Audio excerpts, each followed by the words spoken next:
What's going on, everyone? Welcome to the Season Gaming Bitcast, episode 327. We have a very, very big show for you today. We have a guest. We have multiple games we can finally talk about. It's going to be a good one. And then we'll talk about the state of play as well. So, right off the bat, with a little diss. Yes, here we are. So we're getting started here. We've got to first welcome for the first time, actually, one of our regular viewers, listeners, audience members who happened to do the review of Avowed for Season Gaming. And so he joins us this week officially, Mr. Joseph LaRussa. You may know him as Don Lionheart. How we doing, my friend? Good. How you doing, Ains? I am good. It's a nice Sunday morning. We've got a lot of good games to play right now. I'm kind of swimming in them. So yeah, there's a lot of stuff going on. I'm surprised you introduced me as audience and viewer and all that, and don't just say contributor for Season Games. Like that's well, I got there. Yeah, no, the intro was funny. I was going to comment on that as well. It did sound like Joseph walked down an alley one day and saw a copy of Avowed there and said, "I can write this up for Season Gaming." Yeah. How do you know that's not what happened? I don't. That's very true, Ains. You got me. No, thanks for having me, Ains. Hope Travis to see is here, and I'm really, really honored to be a part of the show. I really do love the Bitcast. I've been listening for, I don't know, 100 plus episodes at this point. Really, since a couple weeks after Hogue joined the show, I started watching. So yeah, it's really cool to be here, and I've really enjoyed writing for SG and doing the coverage for the different games. It's given me an opportunity to stretch different muscles that I don't get to stretch in my everyday life. So nice. Yeah, appreciate it. So we have to blame Hogue for your appearance, is what you're telling me here. Yeah, I mean, I like to backtrack all the way. Like, if you really want to start, it's Easy Allies that I met Hogue through, being his sponsorship of Easy Allies and then his own YouTube channel and all of that. But yeah. I think you have to blame me for like a third of your contributors at this point. Probably. I know Sardanisms I knew before Season Gaming. Mm-hmm. Yes, this is true. Yeah, Ray came over, same way. Yeah, 100% true. But yeah, it's absolutely great to have you on. It's going to be a lot of fun, and we got a lot to talk about with Avowed and other games, of course. But I've got to pass it to the lawman himself, sitting in the big house today. How we doing, my friend? He's in jail? My house is not as big as the big house, but you did this joke already, Travis. You got to get some new material. We're not going to take this. Did I? You did. Yeah, about 3 weeks ago. Did you ago. black out the last time you did this joke last week? I'm genuinely confused why he called it the big house, though. It wasn't even a joke, really. Why are you in the big house on the side of my camera there? And that is the nickname for Michigan Stadium. We talked about this. We've been over this conversation. About 3 weeks ago. Yeah, I'm perpetually behind, so I just heard this conversation. I remember. Okay, all right. Good. I thought he was calling your Travis house. Is up to speed. Mm-hmm. Okay. Yeah. Terrible name for a stadium. What's a good stadium? As you can imagine. Travis? I don't know. The Roratorium. Just off the top of my head. The big house is just the nickname for Michigan Stadium. We're a simple people here. It's just Michigan Stadium. There you go. And the Thai guy himself, lacking his normal memory this morning. How we doing, man? I am doing good. Welcome to the show, Joseph. It is nice to meet you. I cannot wait to see what hot takes hide behind those scarlet whiskers. Thank you. We did play Concord together, so we've met before, Travis. Oh yeah, that too. I do remember that. He blacked that out as well. Yeah. I don't do people or memories these days. Well, it's a good reference because Concord, famously a 7 from Travis, has gotten some play this week. Mm-hmm. Mm-hmm. Yeah. Yes, it has. We'll get into the whole conversation about IGN's Xbox tax shortly, but we're gonna the Concord. We did Xbox tax to Concord. When did this happen?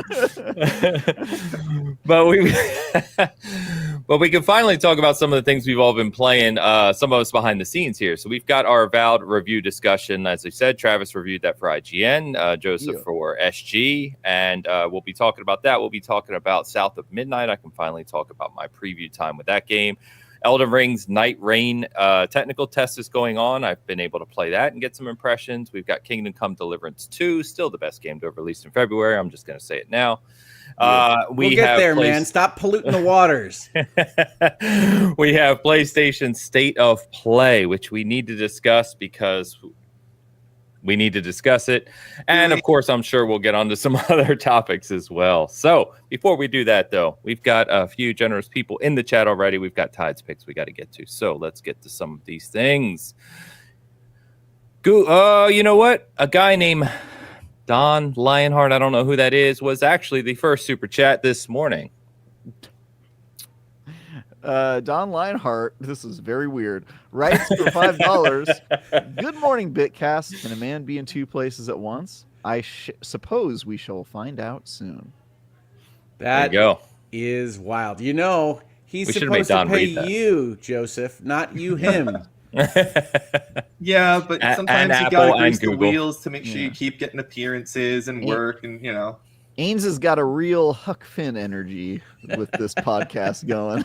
Whoa. Whoa. You know what I'm talking about, right? The painting the fence. Anyway. I got you. Just literary reference, friends. Yeah. I did think that no one had ever been a guest and super chatted before on the show, and I thought that would be a fun thing to do. So there you go. That's a good question. I don't know if anyone has done that, but yeah. Because it's silly. It is silly. It is silly. But so is the whole show. Thank you, Don Lionheart, whoever you are. Googleman. Googleman81, 10 euros, writes, saw Vatividya's 6-hour playtime preview of Nightreign, and now I'm really hoping Bandai strikes a deal with NVIDIA to bring it to GFN. Dreams.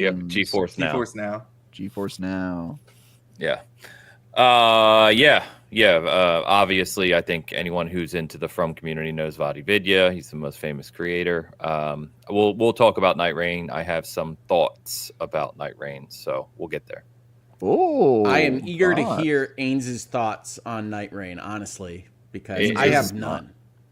It was an interesting thing to play. I'll say that. So we'll get there. But I need to watch Vadi's vid. I haven't checked that out.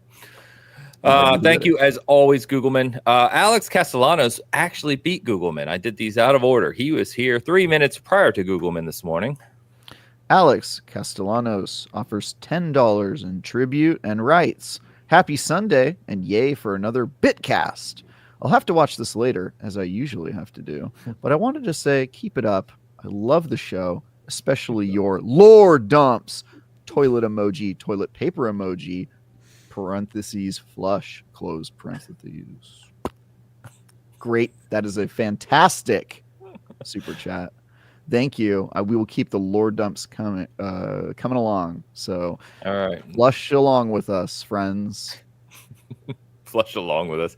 You'll have to think of one for this week. We'll see how that goes. We're trying to flush out some information about your hosts. There you go.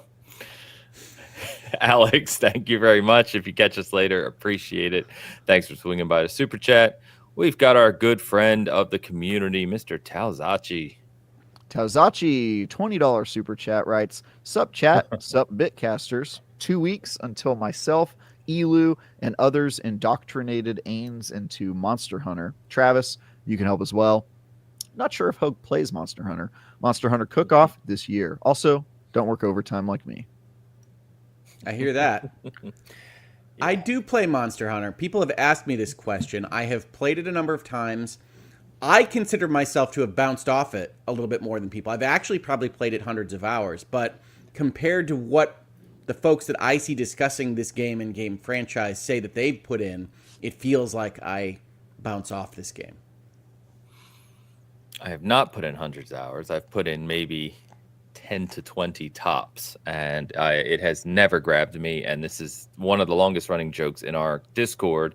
And yes, a bunch of the people are gonna, I'm buying Wilds. A bunch of the people are gonna try and get me into it. We're gonna have a season gaming clan. We're going all in. There's a bunch of people joining up, so should be fun. I'm hoping I can get into it. We'll see.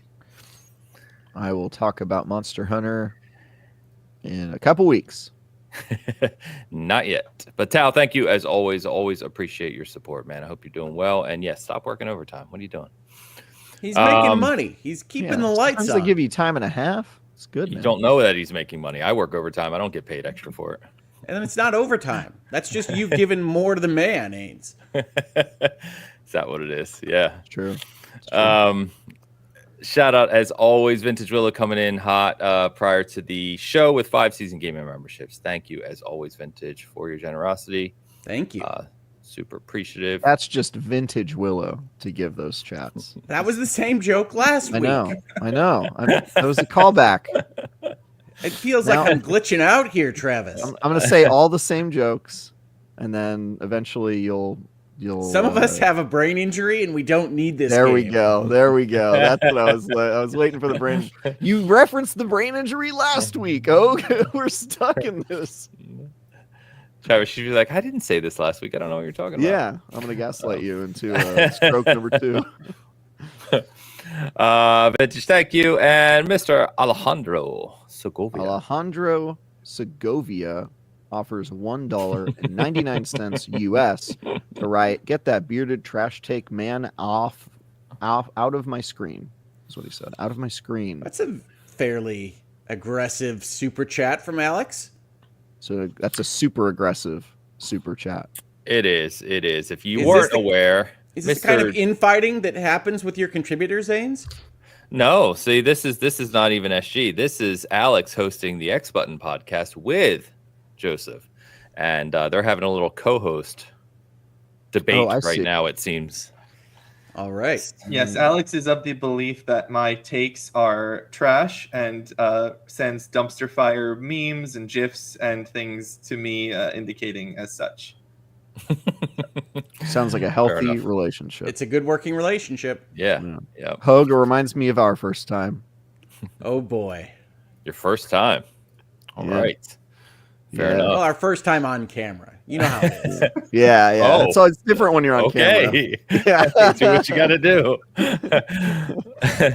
All right. And now we get Tide's picks where, Hogue just... I think he sends super chats to Tide every week. It doesn't really capture the full magnificence of me, but let's put them up there. Oh, God. Please, no. Travis, I don't know, man. I'm kind of sweating over you this week. What's happening? Oh, damn. Oh, my God. What is this? Wait, what are we supposed to be? What is this? I'm so confused. It's Avowed. We're adventurers. Yeah. We're Avowed adventurers. That's just how I look. Avowed?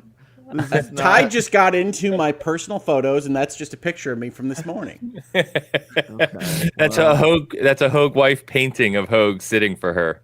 Yeah. This is the cover of a Hogue fanfic novel. Paint me like your Harlequin romance novels. Yeah, exactly. Yeah. This is pretty horrifying. I mean, at least I got my nose right, I guess. You kind of look like Ambassador Hilgard, right, Travis? Oh, yeah. No, I can see that a little bit. I think he's got a beard, though. He does, but you have a little scruff there. It's like I think that's a good look, Travis. I think that's what you need to work towards right there. I think I need to get long hair. I don't know, man. Once it goes gray a little bit, the little comb over, get a little scruff going. Yeah, man. Yeah. I like how the Bitcast is like a location in this picture. It's like, welcome to the Bitcast in this Bitcast dungeon. But you're not in the Bitcast dungeon right now, Don. Where are you streaming from? Come on. Ty, thank you as always for the amazing picks. This doesn't look like Avowed at all. It really does look like romance novel cover. It could be more Kingdom Come Deliverance too. Ames, you look like the guy who's trying to take the girl away from Hogue and I. I'm working on it, man. I don't know. You say it doesn't look like Avowed, but I do think it probably took inspiration from like the painting portraits of pillars or Baldur's Gate before it. It does I think that's what this is. Yeah, it does have the portraits look. That's true. It also has the wood carving necklace of Kai that Hogue is wearing. I think they just took that straight off of Kai's chest and put it on him. Well, Kai the Carrion. I would if I could in game. Alex, throw up another super chat real quick. We might as well get it now before we get Alejandro started. Segovia has another $1.99 US super chat. He writes, "For real, Joe's been a fun co-host. Takes aside." Thank you, Alex. I appreciate that. It's been great hosting with you as well. Takes aside. That's great. That's what I say about these guys every week, Alex. It's fair. He really does. I definitely tend to angle towards more like the Dan takes on things. I think I fit well into this upper right slot here on the screen. All right. We'll get your Hitman corner in just a minute. Not Hitman, that is not.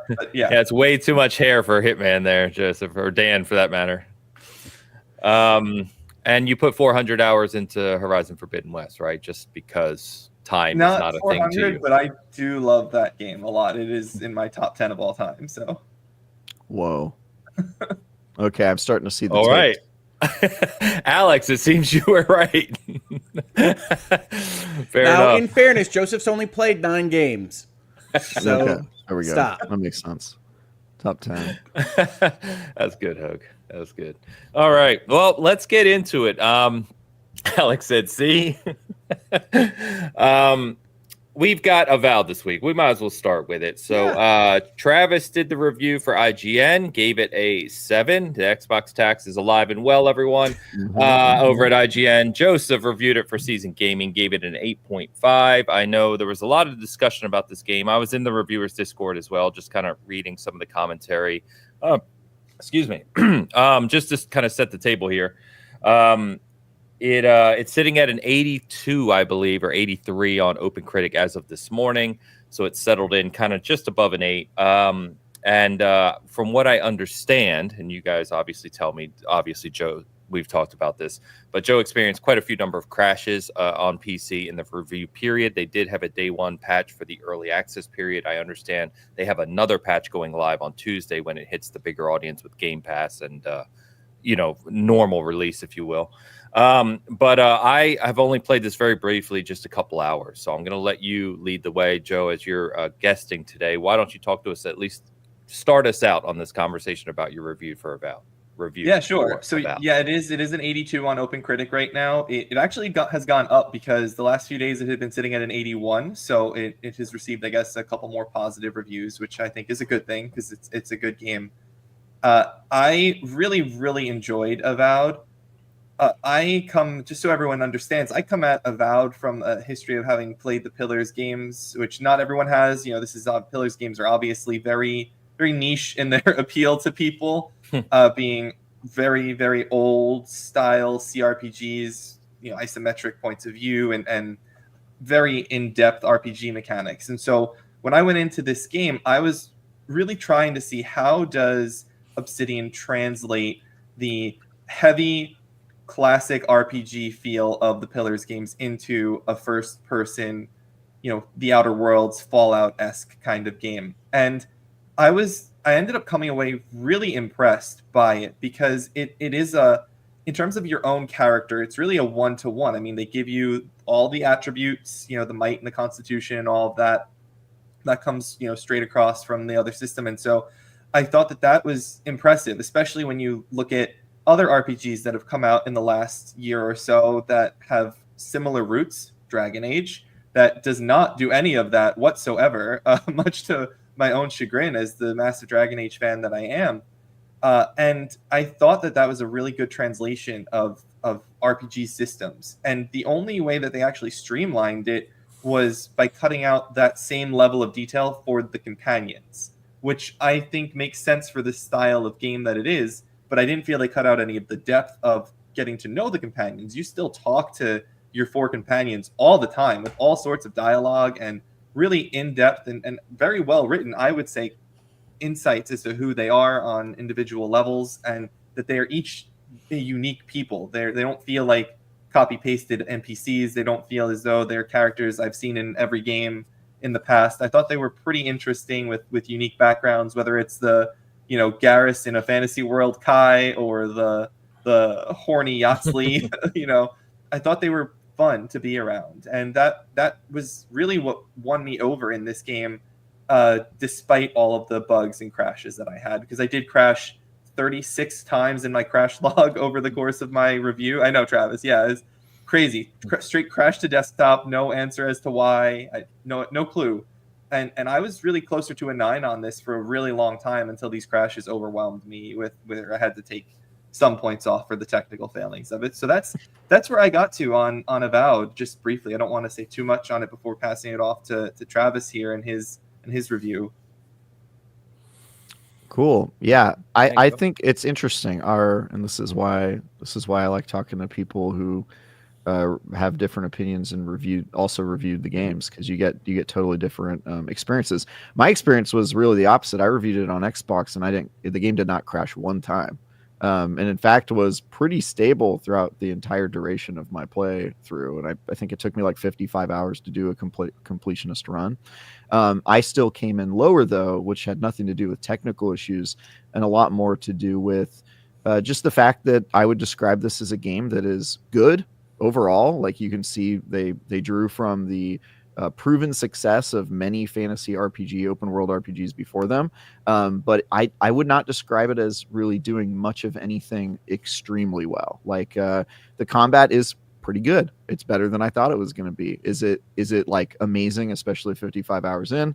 Definitely not, especially with the enemy variety. You're fighting bears from the beginning of the game all the way into the end of the game, and they really do not mix up the enemy variety at all, and it kind of becomes a problem later on in the game.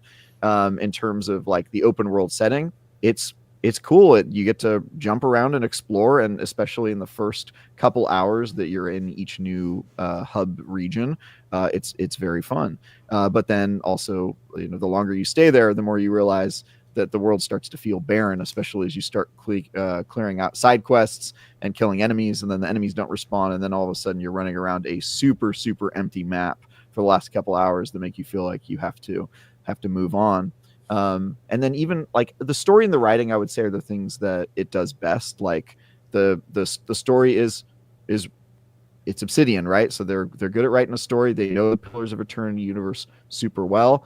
But the story is pretty predictable. Like, I felt like within the first couple hours, I was like, all right, I kind of know what the ending is going to be like, and I was right on the money with that. And then even the stuff that they do with the companions, like, you start to get into it and you go, okay, I see the Mass Effect stuff. They even have the Garrus actor, and he's playing another blue alien. So like, I see what they're doing. I mean, he's playing Garrus. He's playing Garrus. It's not just a blue alien. It's not just superficial. Yeah, they've got him with the dry, sardonic readings of the lines. Like, it is Garrus. Yeah, he's I called him Scaly Skinned Garrus in my review. He really is. He's a little different in his backstory and some of his vibes. But yeah, they basically were just like, just do the thing you did in Mass Effect. And even those relationships and stuff, like, you see what they're going for, but then they kind of stop a little short of like where you would expect them to go. And they have like maybe one side quest each that you do to resolve their backstories, and I felt like I was getting to the bottom of their social link tree really quickly in each new biome, and you'd have like one new conversation with them, and then after a major event they would say maybe 2 new sentences. And so there's a lot of stuff in this game where it feels like they took a AAA idea or like a big idea that they've put in other fantasy RPGs, and they kind of chopped it off at the knees a little bit, whether it's the open world areas or the story. And it gives the whole game a very like unambitious feel, which was they definitely took AAA ideas and compressed them into like a AA budget kind of game here. And I think that when you take that into account, like what they were actually going for, I think that it was pretty impressive how much they got out of what they were going for in the end. Because I do agree with you that the social aspect could have been a little bit more fleshed out. And the worlds, I actually liked that the worlds thinned out as you went through them, because it felt like I was actually killing the bandits and like solving the problems of the zones, instead of just a constant, rotisserie of new bandits spawning over and over and over again. It felt like, hey, there was this problem, you killed the bounty, you don't have this problem anymore. And that actually was a positive for me, because you look at like Dragon's Dogma 2 is the enemies are always respawning in the exact same spot. You run 10 meters down the road and then you turn back and it's like, oh, there they are back again. So having that not happen was refreshing in a game. Now, I did ask the developers if there was a level cap and if there was a theoretical cap on all of this, because nothing does respawn. So you could eventually run out of resources or run out of materials. And so I felt that the upgrading system was a little unforgiving if you screwed something up, because you could run out of the stuff to upgrade and to make yourself stronger. And once you pick a path, you got to be pretty sure that that's where you're going to go, unless you want to start again or reload an earlier save. Yeah, the loot system is also another criticism I have, which is The loot system is pretty meaningless. It's basically like, hey, go grab a whole bunch of resources from around the world and upgrade your armor, or else you'll get the shit beat out of you by the same bears that you were fighting like 10 hours ago. It has the enemy very variety is bad. I can't deny the enemy variety is not just the enemy variety though, but the idea of progression. You really don't feel like you're getting stronger in any meaningful way. You're basically. Oh, I disagree. Have you gone back to zones when you were like if you didn't clear a thing before you finished an area and you go back there and you run across old enemies, I was playing as a ranger, you headshot them with your if there are any enemies left in those worlds, that is. But that's the progression. And also each zone has a variety of levels. So like the second zone is not just like tier 2, but it's tier 2 and tier 3. So you run into tier 3 while you're still tier 2 in the early part and you're getting destroyed. Or if you happen to explore in a different part of town and you go and fight the tier 3, and then you level up your stuff, and then you come across the tier 2 while you're still exploring. Again, you're destroying those things. Yeah, I felt really powerful. That's not progression if you're fighting a bear with a 2 over its head versus a 3 over its head. You're just fighting the same enemy, and they're telling you arbitrarily that it's stronger or weaker. And so that's my problem is like, okay, I now have all this cosmic powers at my fingertips as this level 25 wizard, but I still have to worry about bears if they're purple. That's insane to me. And so a lot of that combat stuff really is just a matter of like, we just want you to grind resources and throw it into your coat and make your coat stronger. And then suddenly you're going to be able to fight these bears that have a higher number over their head. And so that's my problem is like, you're never getting to the point where you feel like you are going beyond just the stuff that you could do when you were in the first area. It's just, they increase the numbers. Yeah, now, I think I like your immersion breaking is what it is. That's at worst. It feels immersion breaking, but I still felt stronger. Even if I could wave away. Okay, these are ultra bears. They're super bears. Like that. That doesn't bother me. It's a hell of a thing to wave away. But okay. Well, I mean, but Travis, Joseph's right insofar as you want the artist to have put some armor on the bears or whatever to make them super bears, and that's fine. But one of the things that Avowed is doing, and reasonable minds can differ as to whether that's a 7 or an 8.5, is they are stripping everything down to the core essence of what it means to play one of these games. And me personally, I tend to side more with Travis on this. I find Avowed to be walking around Disneyland, to really be a fake version of everything that you want out of your immersive sandbox RPG. Now, it has the unfortunate timing of coming out right after Kingdom Come Deliverance 2, which may be the most immersive first-person sandbox that I've ever played. And so Avowed immediately feels nice to look at, but there's nothing behind the scrim. There's nothing behind the set. You feel like you are walking on a Hollywood set of what a fantasy adventure should be. And that can be fine as long as you're going between the points that they want you to go between. But there's nothing to be immersed in here. So you have a lack of immersion with powered bears. Sure, you have a lack of immersion with the town that doesn't really exist. You have a lack of immersion with people pantomiming conversations and then not having anything that you can hear when you walk right up to them. It's that kind of experience. And to me, that is a 7. To me, it is something that is not swinging for the fences. It is stripped down. You can understand from a business reason exactly why, so that they can get 3 games out in the period of time that it takes another company to release 1, maybe. But from a consumer perspective, we don't have to look at that and say, yeah, okay, we understand, so we can accept this thing that is less than.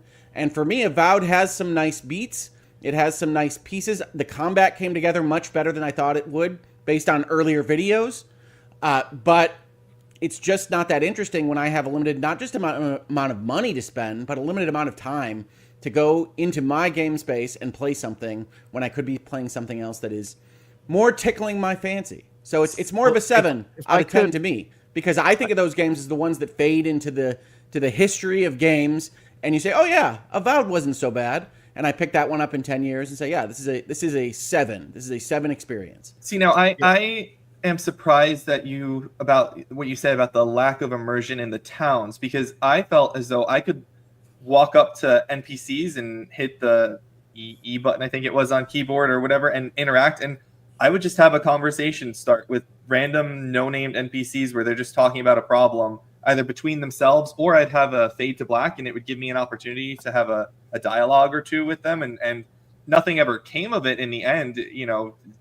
what do I do with this, or what do I feel about this? And then I just chime in, and then they're like, oh, how could you say that? You're just an outsider or something like that. Like I was always talking to strangers and having nothing else happen, and that just was immersive to me. I felt like I was always having a conversation in the cities or in the outside of the city area, So, the outskirts. That I was the cities are also one of the things I kind of had a problem with, just because again, you can go up and talk to these people, but they have like shallow one sentence conversations with Some you, of them.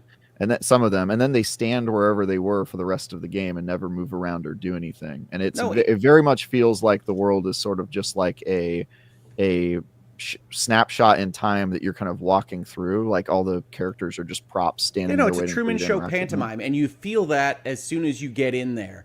And I'm just trying to set expectations right, because there's nothing necessarily wrong with that. It's just not an immersive sim. It is not Skyrim. It is not correct Kingdom Come Deliverance. Right. It doesn't have to be. Yeah, and so I do want to defend it on that front, because you said that it doesn't feel like a sandbox, and I agree. But I think that this game, just like at its core, is not that type of game. And the people that are comparing it to Skyrim, which it's kind of Obsidian's fault, because they started that way. Yeah. They started the Skyrim comparison, but like it is very much not the type of game where they want you to, like, it doesn't have a crime system. You're not going to like steal something off a shelf and then have like guards come after you and get up to these shenanigans. Like, it puts you on the rails on a track of like, hey, you're the envoy. You're going to go and stop the Dream Scourge in however you want to do it. And then the decisions that you make are very much selected single point flashpoints where you're making a fork in the road decision, but there's not like this freedom. Oh, I snuck into somebody's house and now I'm no, it's on the not, run, and it doesn't have to be. And we should judge games on what they are, but we also have to understand what the alternatives are for people to spend their money or time on out in the market. And so I look at this game and think it's a step back even from the Outer Worlds as to what they were able to put into that game. I agree. And so I am surprised at how superficial it all feels, even knowing what I knew, that it's not Skyrim, that it's not that sandbox.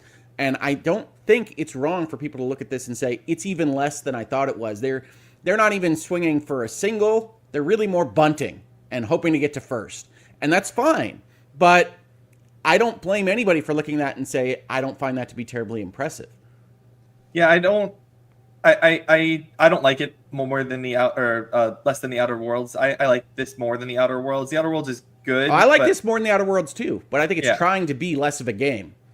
Oh, yeah, I could. Yeah, sure. Yeah, I mean, you like it more? I do like it more, because I think the Outer Worlds writing is god awful. I don't think Obsidian should try comedy ever again in their lives. This is not trying to be comedic. It's not, but it is charming. It's not trying for the comedy, but there are comedic elements. There are points in it where they're making jokes and things are funny.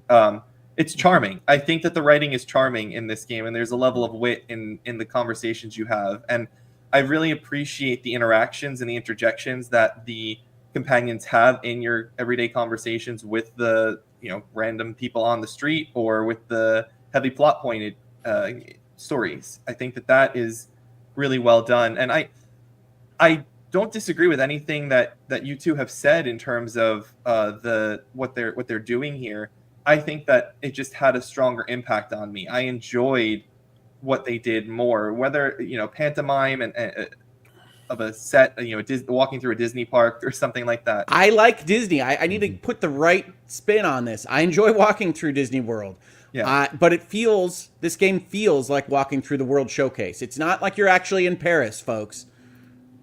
No, I agree. I do think there is a superficial nature to some of the cities. And like Travis said, they stay there the whole time after something happens. And then eventually they just run out of dialogue and that sort of thing. But I think that you still have this well-crafted. It's very pretty to look at. It really fits into the themes of the universe itself, and it felt like running around in Aora while I was exploring the cities and exploring the world. It seemed like they had done a good job translating that isometric perspective into a true 3D environment for me to run around in, and that went a long way for me, because that was my biggest concern. A number of months ago, when they did the re-reveal in June at the Xbox Showcase, you guys were talking about it on this very show, and there were people who were like, "Oh no, Avowed doesn't look very good. It looks too cartoony."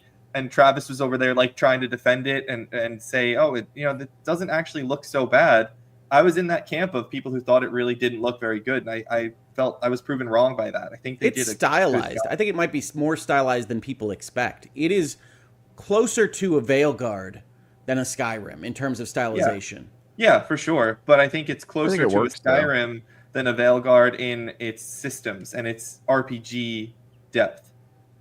I think at the end of the day, one of the things that people will probably talk about as they get further in this game is that Veilguard and this game share a lot of similar aspects, including that stylization and colorization in visuals, but also in trying to bring like environmental traversal and platforming and puzzle solving of that nature into an RPG, and characters, both in companions and in quest givers, that are a little bit more skewed towards modern parlance, are a little bit less high and mighty fantasy.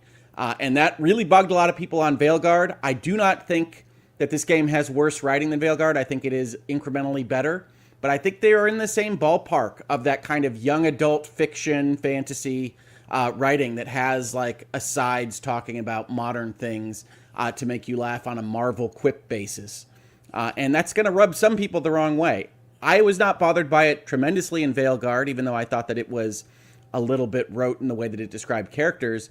I am not bothered by it here, but it is something that's going to pop up again. And I'm just trying to let people know I've played through not as much of this game as Travis and Joseph, but I've played through enough to be able to pick up on that superficiality and that kind of modernity of the way that they're writing characters and quests. How much have you now, played, I also want to give my background on Pillars. I was a Kickstarter of the original Project Eternity way back whenever that was now, a decade ago, when Obsidian was a little company that was just showing us photos of their 4 people around a desk, hoping that they make money on this.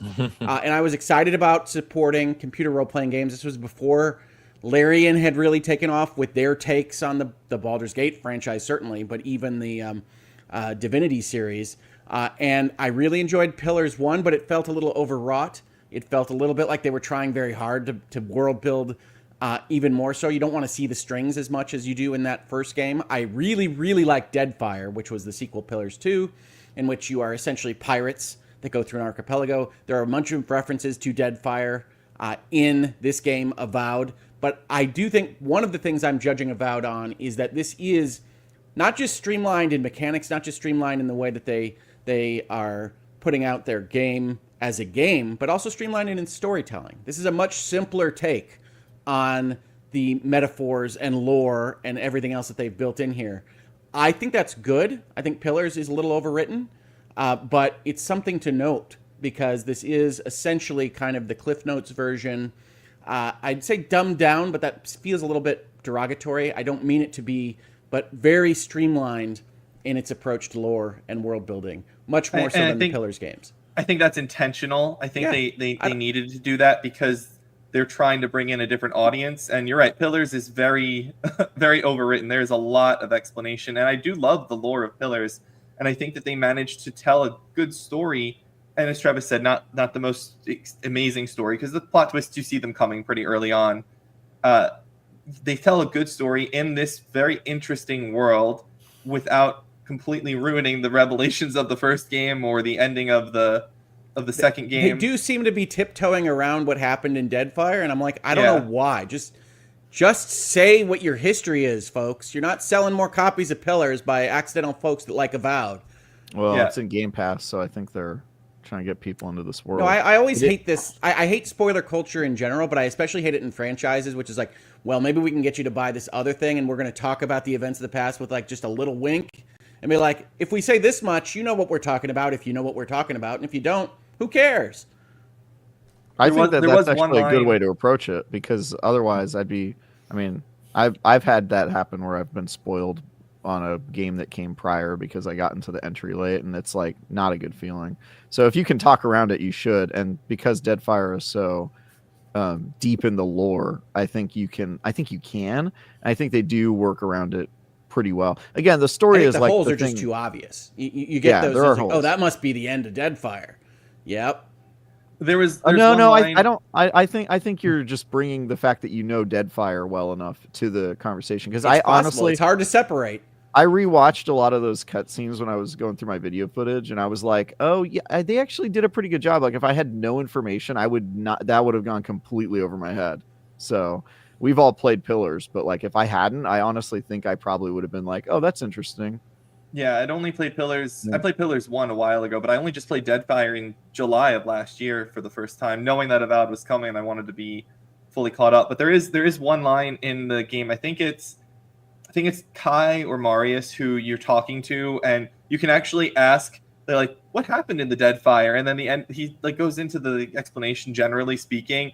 Then he goes, "Surprised you didn't hear about that. It was pretty big." yeah, he does. That is Kai. Yeah, he's like very surprised. He's like, "Yeah, we kind of changed the whole afterlife. Kind of a big deal." It was funny.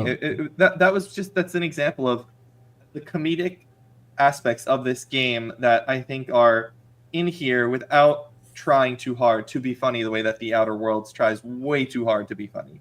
You guys have such bad opinions on Obsidian. The Outer Worlds is not okay. Hogue, you've already said satire. your thing, so let's just shut up for a second. The Obsidian is good at writing comedy. All right, Hogue doesn't know comedy. He has proven that time and time Neither again. does Obsidian. Yeah, well, they do it professionally and you don't. So, that's the difference.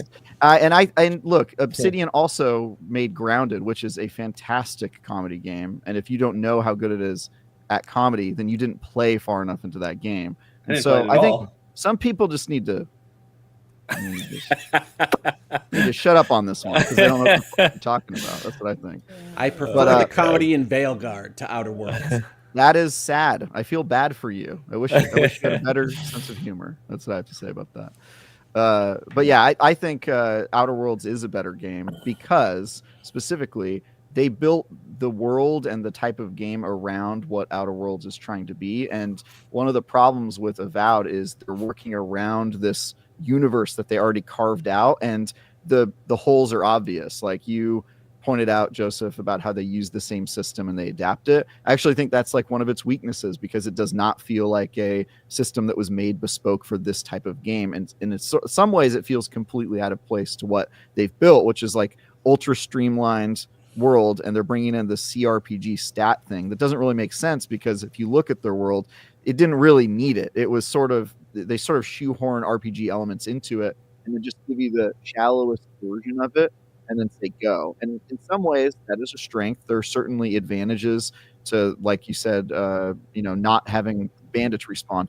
Cool idea. If you would have asked me, hey, Travis, do you like enemies respawning in RPGs that you have to fight again? I might have said no. But then when you see it executed in this game, and then all of a sudden you're running around a world that has literally nothing in it. I included a clip in my video review of me running across an entire map for 12 minutes and not seeing a single living soul. That is super weird. It makes the game feel very shallow, kind of just like it's a movie set and you have overstayed your welcome and you need to move on to the next set piece because this one's done. And that I don't think lends itself super well. Now, that said, I did like this game. 7 out of 10 is good. And I like it too. At expense of repeating myself and reading the definition of the IGN review scale, it is playing a good game is time well spent. Could it be better? Absolutely. Maybe it lacks ambition, has a few technical bumps in the road, is too repetitive, but we came away from it happy nonetheless. We think you will too. That's the definition of a good game. I think that's Avowed spot on. I think this is like the classic textbook definition of a 7 out of 10. It is good. It is time well spent. I am recommending it, but technical issues, check. Too repetitive, check. Lack ambition, check. So that's where I'm at with Avowed. I still like my time with this game. I think other people should play it, especially if you're on Game Pass. That's a no-brainer. So go have fun with this game. But do I think that it's this world-changing RPG? Certainly not. I also wouldn't describe many of the things it does as being great, but it does a lot of things well. Yeah, I think that the difference in our scores comes primarily from how much we felt the RPG systems fit into the Avowed system. How much we felt the pillar systems felt, how well they felt when you're bringing them into Avowed. Because I thought that really enhanced it. That was one of my favorite parts of this game, was that I had those RPG stats. And then I thought that, we have the stats for our character. I'm the role-playing character. I get to choose how my character is built and shaped, and that can completely overhaul how I chose to play the game. And then I have the companions who are my co-op buddies, for lack of a better word. They do what they want to do. I can give them commands and, make their skills a little bit better. And that was a good choice to me. And I thought that enhanced the game because it married the in-depth, crazy, every single companion has a class and an extensive skill tree of pillars with the here's just your companions that run around next to you like Skyrim had, where they were just, you have a companion, they swing their They're sword. They're definitely not as bad as Skyrim companions. Yeah. I mean, I thought the writing and companion and that whole branch of it is like so much better than Skyrim. But again, I hate the Skyrim comparisons because those games are like different genres as far as I'm concerned. Like, yeah, they're different genres. I agree, different but you can't help but make the comparison when it's first person with a companion. I mean, those are like there's nothing else. Why not compare it to Dragon Age?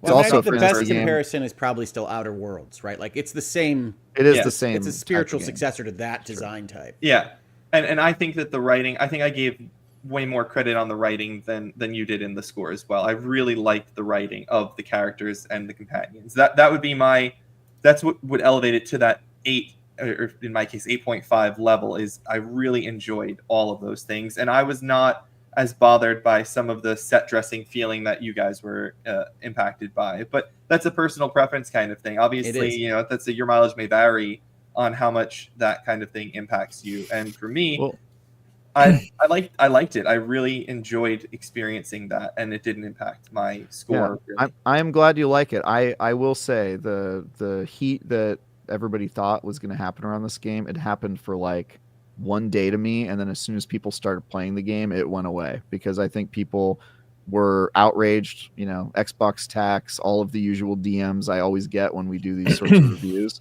And then as soon as the game came out in its quote early access unquote period, people quickly stopped talking about it because they were like, oh, okay, yeah, I get it. It is sort of just, it is what it is. So I think it's going to be one of those games that people think of as like a solid game, like Hogue said, that maybe you go back to, oh yeah, I remember that game, it was all right, sort of thing. Yeah, but I have it in my head as like an I think it's liked more than you're giving it credit for. Again, remember, this is a low 80s on OpenCritic, and I don't think it'll be there for long. I don't think it'll be there. Well, I mean, regardless, the critics don't you. set how the zeitgeist feels about things. So, I mean, my guess. No, but the zeitgeist is anecdotal. The people I talk to adore this game. That's also anecdotal. Well, my point exactly. You just proved it for me. So, Thank you. Well, that's why I said the OpenCritic is actually higher than you're giving it credit for, which is I think it'll go down. They almost always do. It's already settled, man. It's not going down anymore. You said that last time. It went up 2 points in the last 2 days. Yeah, I think it'll go down. You want to bet it'll change by more than 1 point? Let's put a pizza bet on it. I'm not betting you folks for pizza. Whenever pizza comes in, you guys always win. No. I tried, Travis. I tried. I mean, I think it will go down. Like Metacritic on PC, it went down to 79. And PC has a lot of problems. I can see that.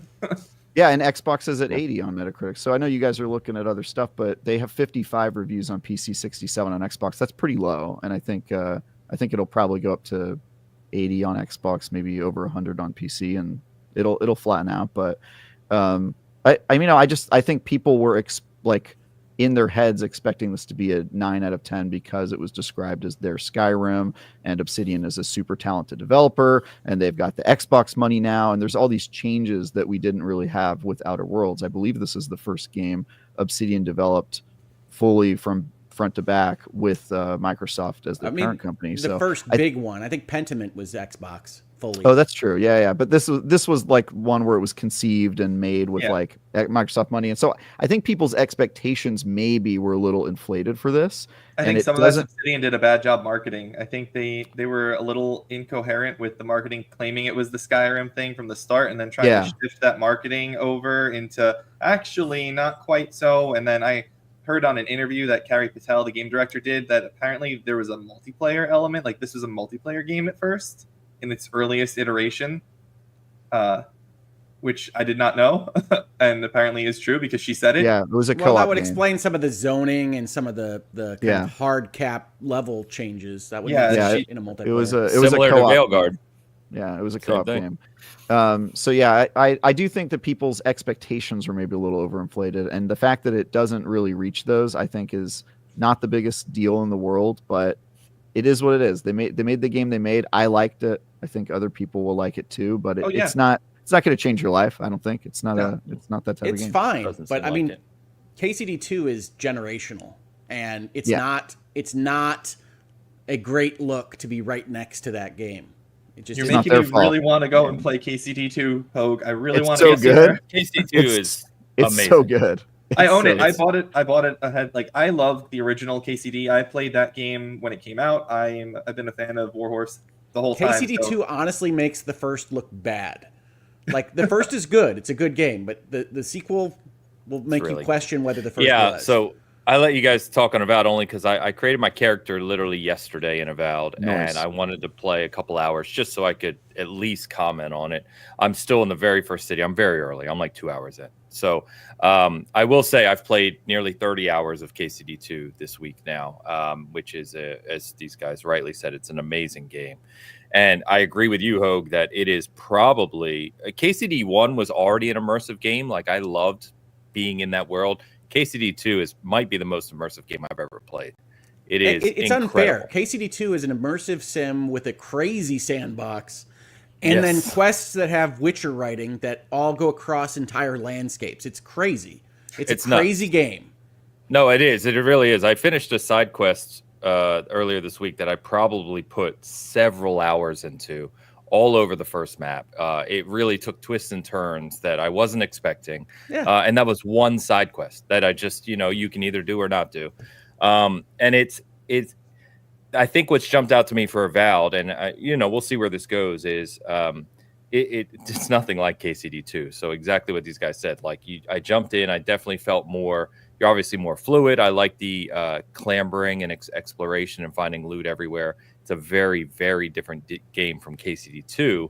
But I think given KCD2, then Avowed, then Monster Hunter Wilds later this month, that's a tough place to sit between for Avowed. I think Game Pass will obviously help it, as it does with most games. But it's just, I'm enjoying my time with Avowed. I can't comment on its quality overall. As I said, I'm too early. But there's nothing at this point where it's like I have to keep playing this. I'm going right back to KCD2 after Bitcast, and I'll continue playing that, and we'll see if Avowed grabs me a little later. Yeah, no, and it's unfortunate. Could have used an extra month or two for polish, I think. I know they delayed it for polish, but the PC port could have definitely used a little bit more polish on Avowed.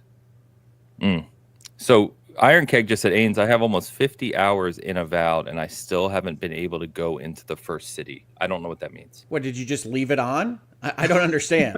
I don't think there's 50 hours of things to do if you haven't gone into that first city. And you can go. Maybe he meant KCD2. Oh, yeah, there you go. That makes rather more than sense. Avowed, you can absolutely spend 50 hours before making it. To Yeah, I don't know what you mean, Walt. Unless you are talking about Avowed, and there's a city in KCD2. Where? Dude, there's apparently a whole second map. There's two maps. Yeah, Oh, there's definitely a second map. I've only seen villages right now, so I'm very. Me too. Kutenberg, the whole of Kutenberg is in there. Again, I really love KCD. Did you guys meet Ignatius yet? The most important character in KCD2? I've not met a person named Ignatius. I don't think so. It's not a person. It's a ram. But okay. Oh, I did meet the ram. Oh, yes, I did kill the ram.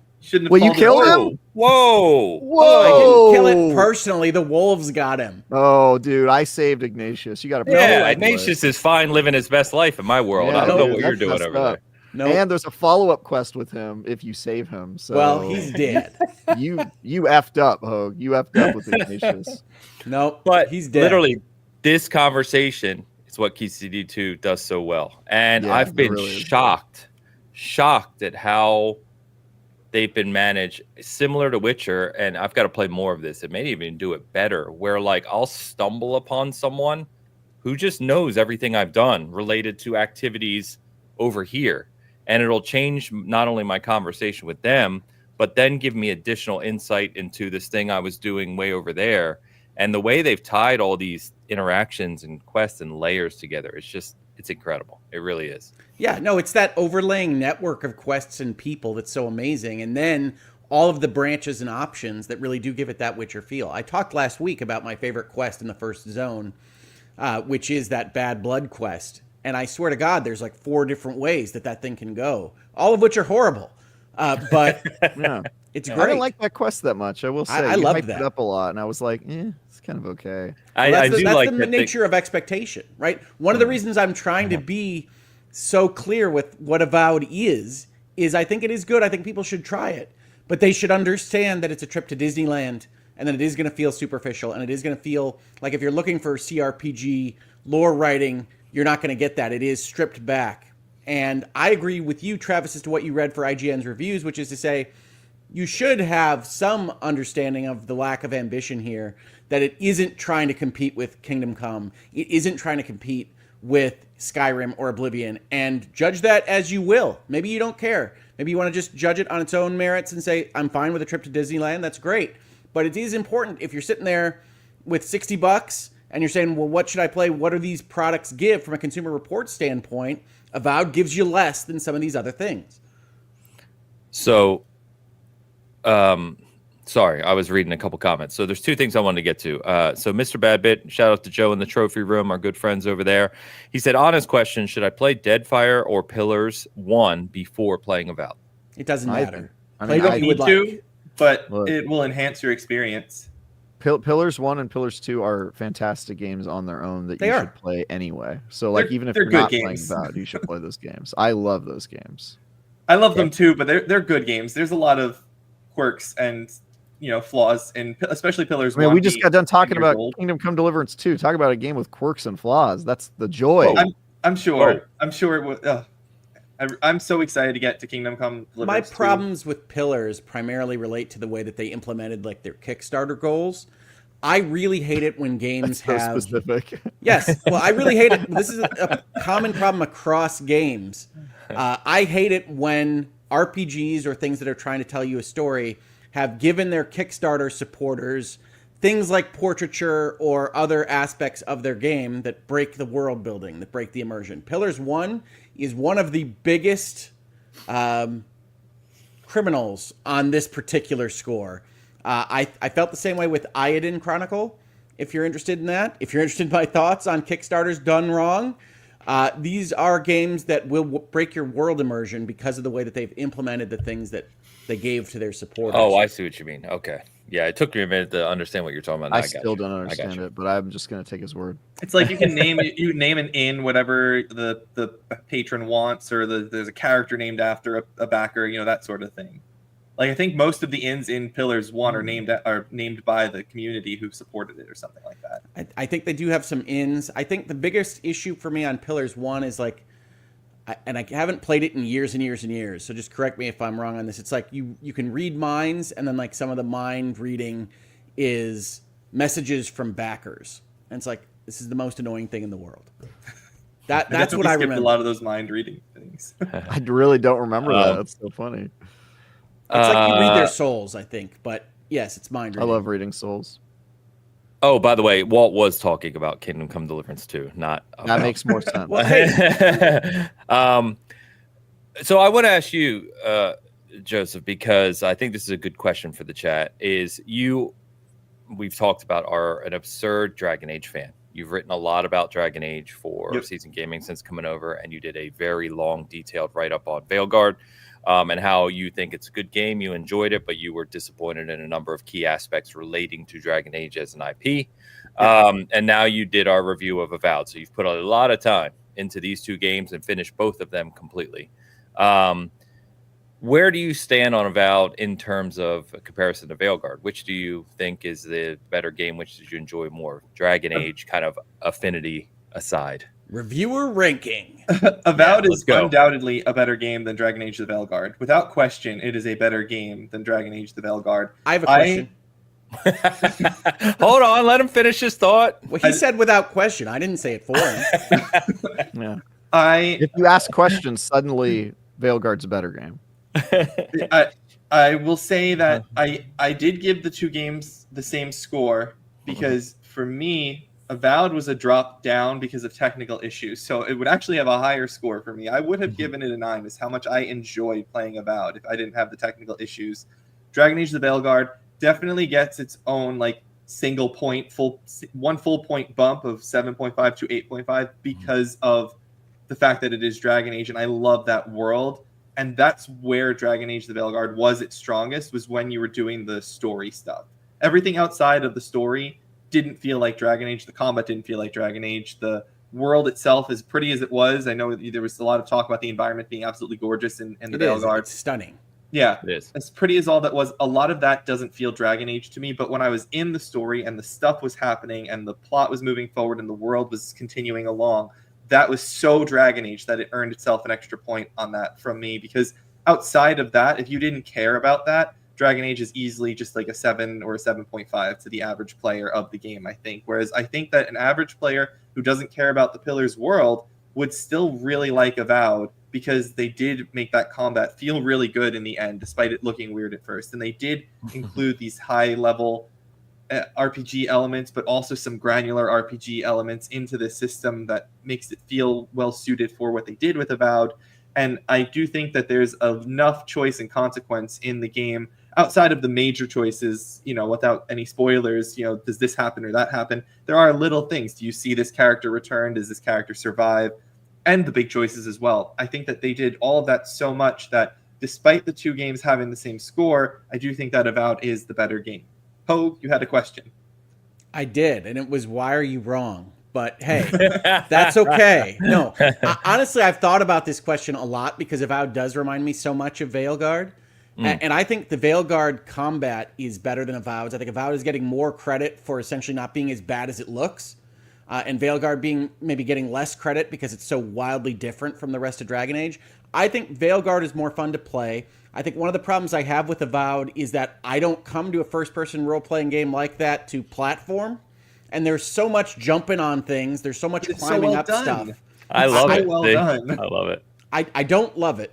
So, I mean, that's just me. It's subjective. I'm not claiming to be the course. end-all, be-all on this.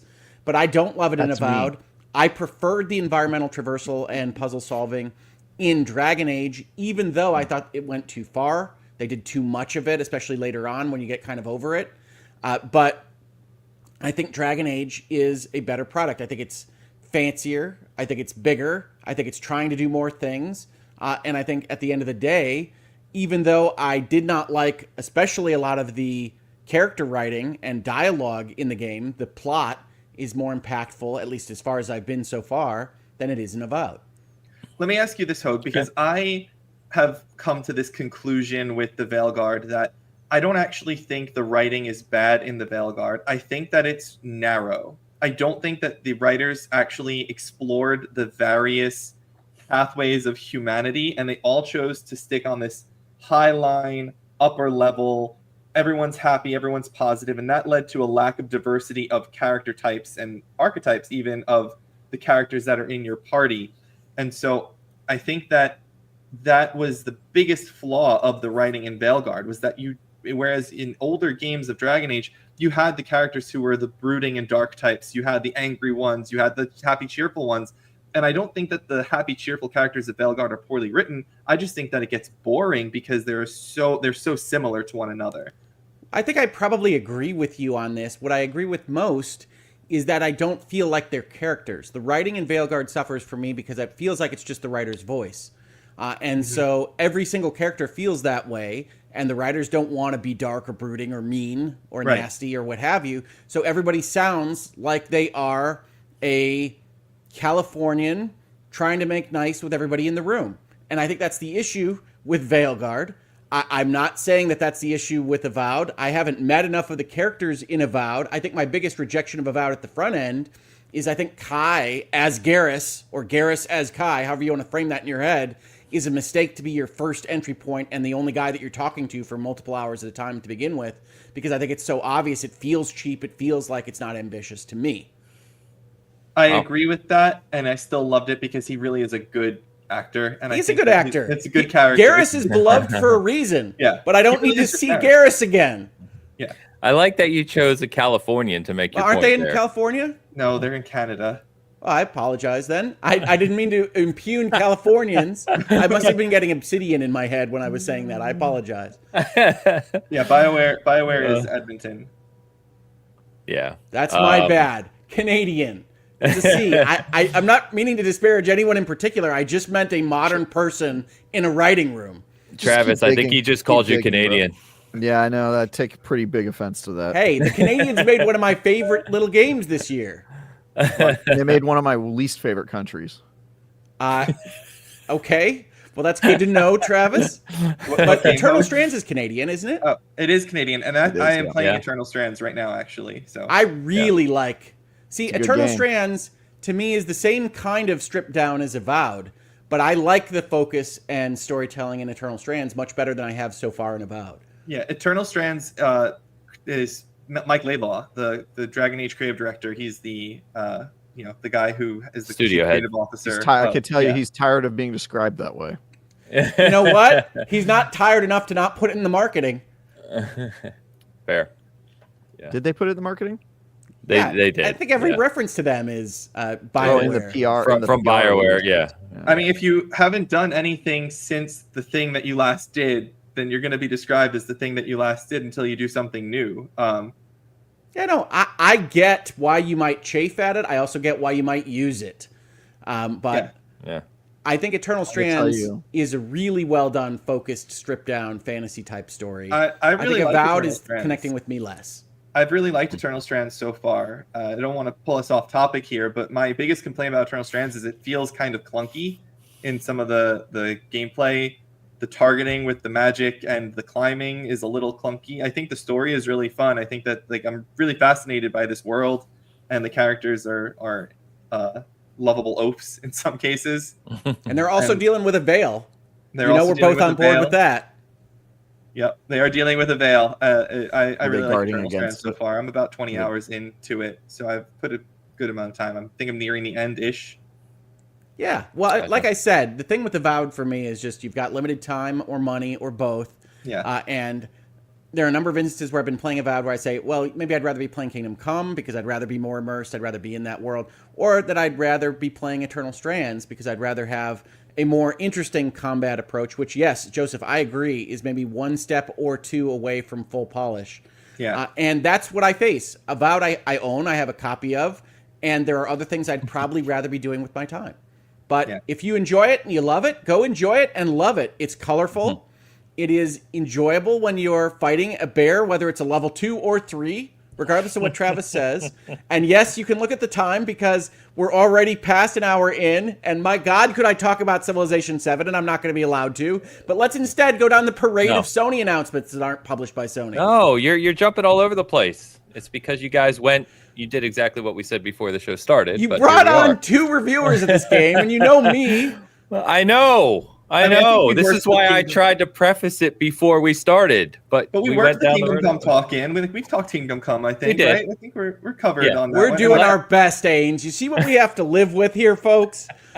I just want to say it says a lot that I said the least during the segment of the game. I think Ains said the least, but you did say very little, Travis. The last thing I want to say is Eternal Strands is the reason I have not played Kingdom Come Deliverance 2 yet, is because I wanted to... Then you're making a huge mistake. Eternal Strands is great. I just wanted to change the pace from the first person sitting at my PC game and go over to my PlayStation 5 and relax with this relatively short running around fighting bigger Shadow of the Colossus-like monsters, but better than Shadow of the Colossus. For the record, and I know you're not allowed to review on this score, but I see chat talking about it. It is worth noting that Eternal Strands is not marketed as a big old AAA release from a major publisher, and it wasn't sold at that price either. Yep, $40. Yep. So Alex actually, but I think there's a little bit of it earns you points if you have some humility about your game and what you charge for it. I hope it did well. I really hope it did well. I want to see that studio make another game. I am super excited about following them into the future. Yeah, I agree. Now, Civilization 7, a 90-minute I'm going to mute you. Dispatch. I'm muting you. So since you guys have talked for an hour already, I would like to talk about South of Midnight, because this is the next game from Xbox First Party. It's coming out in less than 2 months. And I was part of the preview. I got to see, I don't know if it was the same or a different clip, Travis, than you got to do for IGN's first. I also saw this as well. Mm-hmm. Okay. All right. So we got to play through a chapter. It's actually chapter 3 in the game. So it's right after it kind of does its setup and you start to get your abilities around moving around the world. So just a couple comments. I won't talk a long time on this, but I think Travis's description from his initial preview was spot on for me as well. I think that, moving around the world, it's pretty linear, at least in this level. I don't know how much it opens up later on. You can explore some little kind of side paths and things like that. It feels almost like design-wise, almost like a 360 game in that vein, or a PS3 era game, a little smaller in scope in that sense.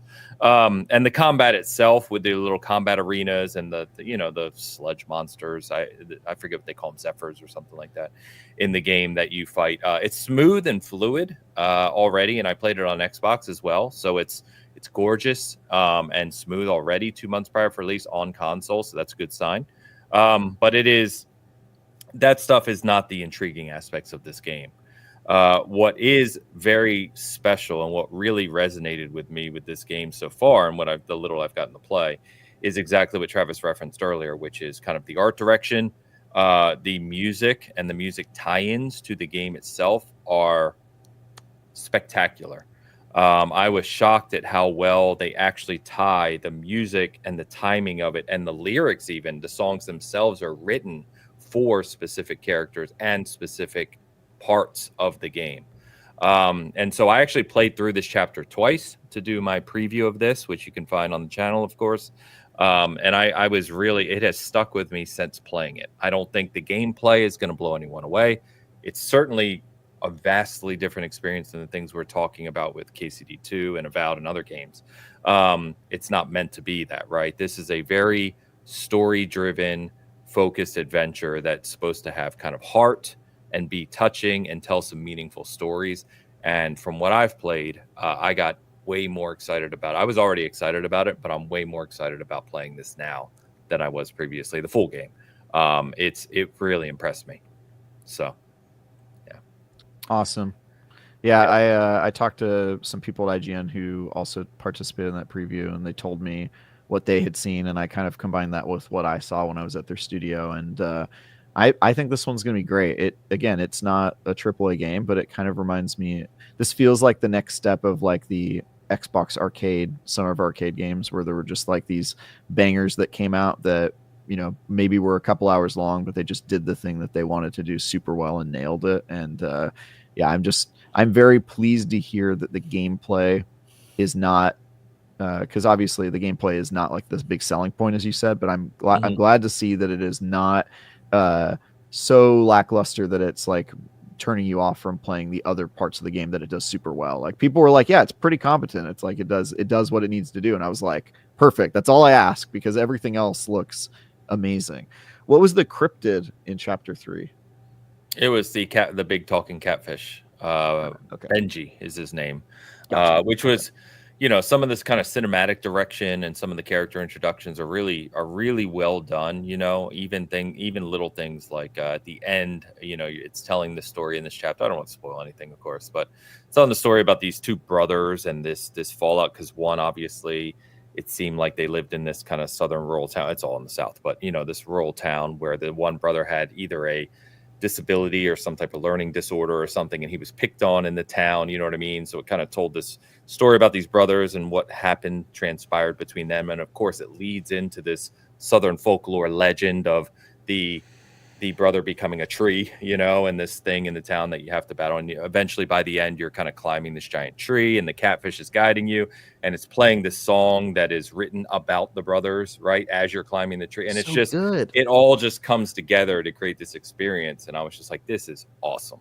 And it's unlike anything I've played maybe ever, but definitely recently. I couldn't attribute it to anything. I was like, what does this remind me of? And I'm just like, I don't know. It feels wholly unique, which is awesome. Yeah, it's like folklore vignettes. Each chapter is like its own little mini story, and with music as the main character of how they're delivering the story. And it's so like you said, like I've never seen that in a game, and it's so refreshing and cool. I'm very excited for this one. Yeah. I think it's going to be interesting to see where people land on it. It's one of those that's probably going to resonate with some people extremely well and be very high, and others are going to be like, yeah, I didn't care for that at all.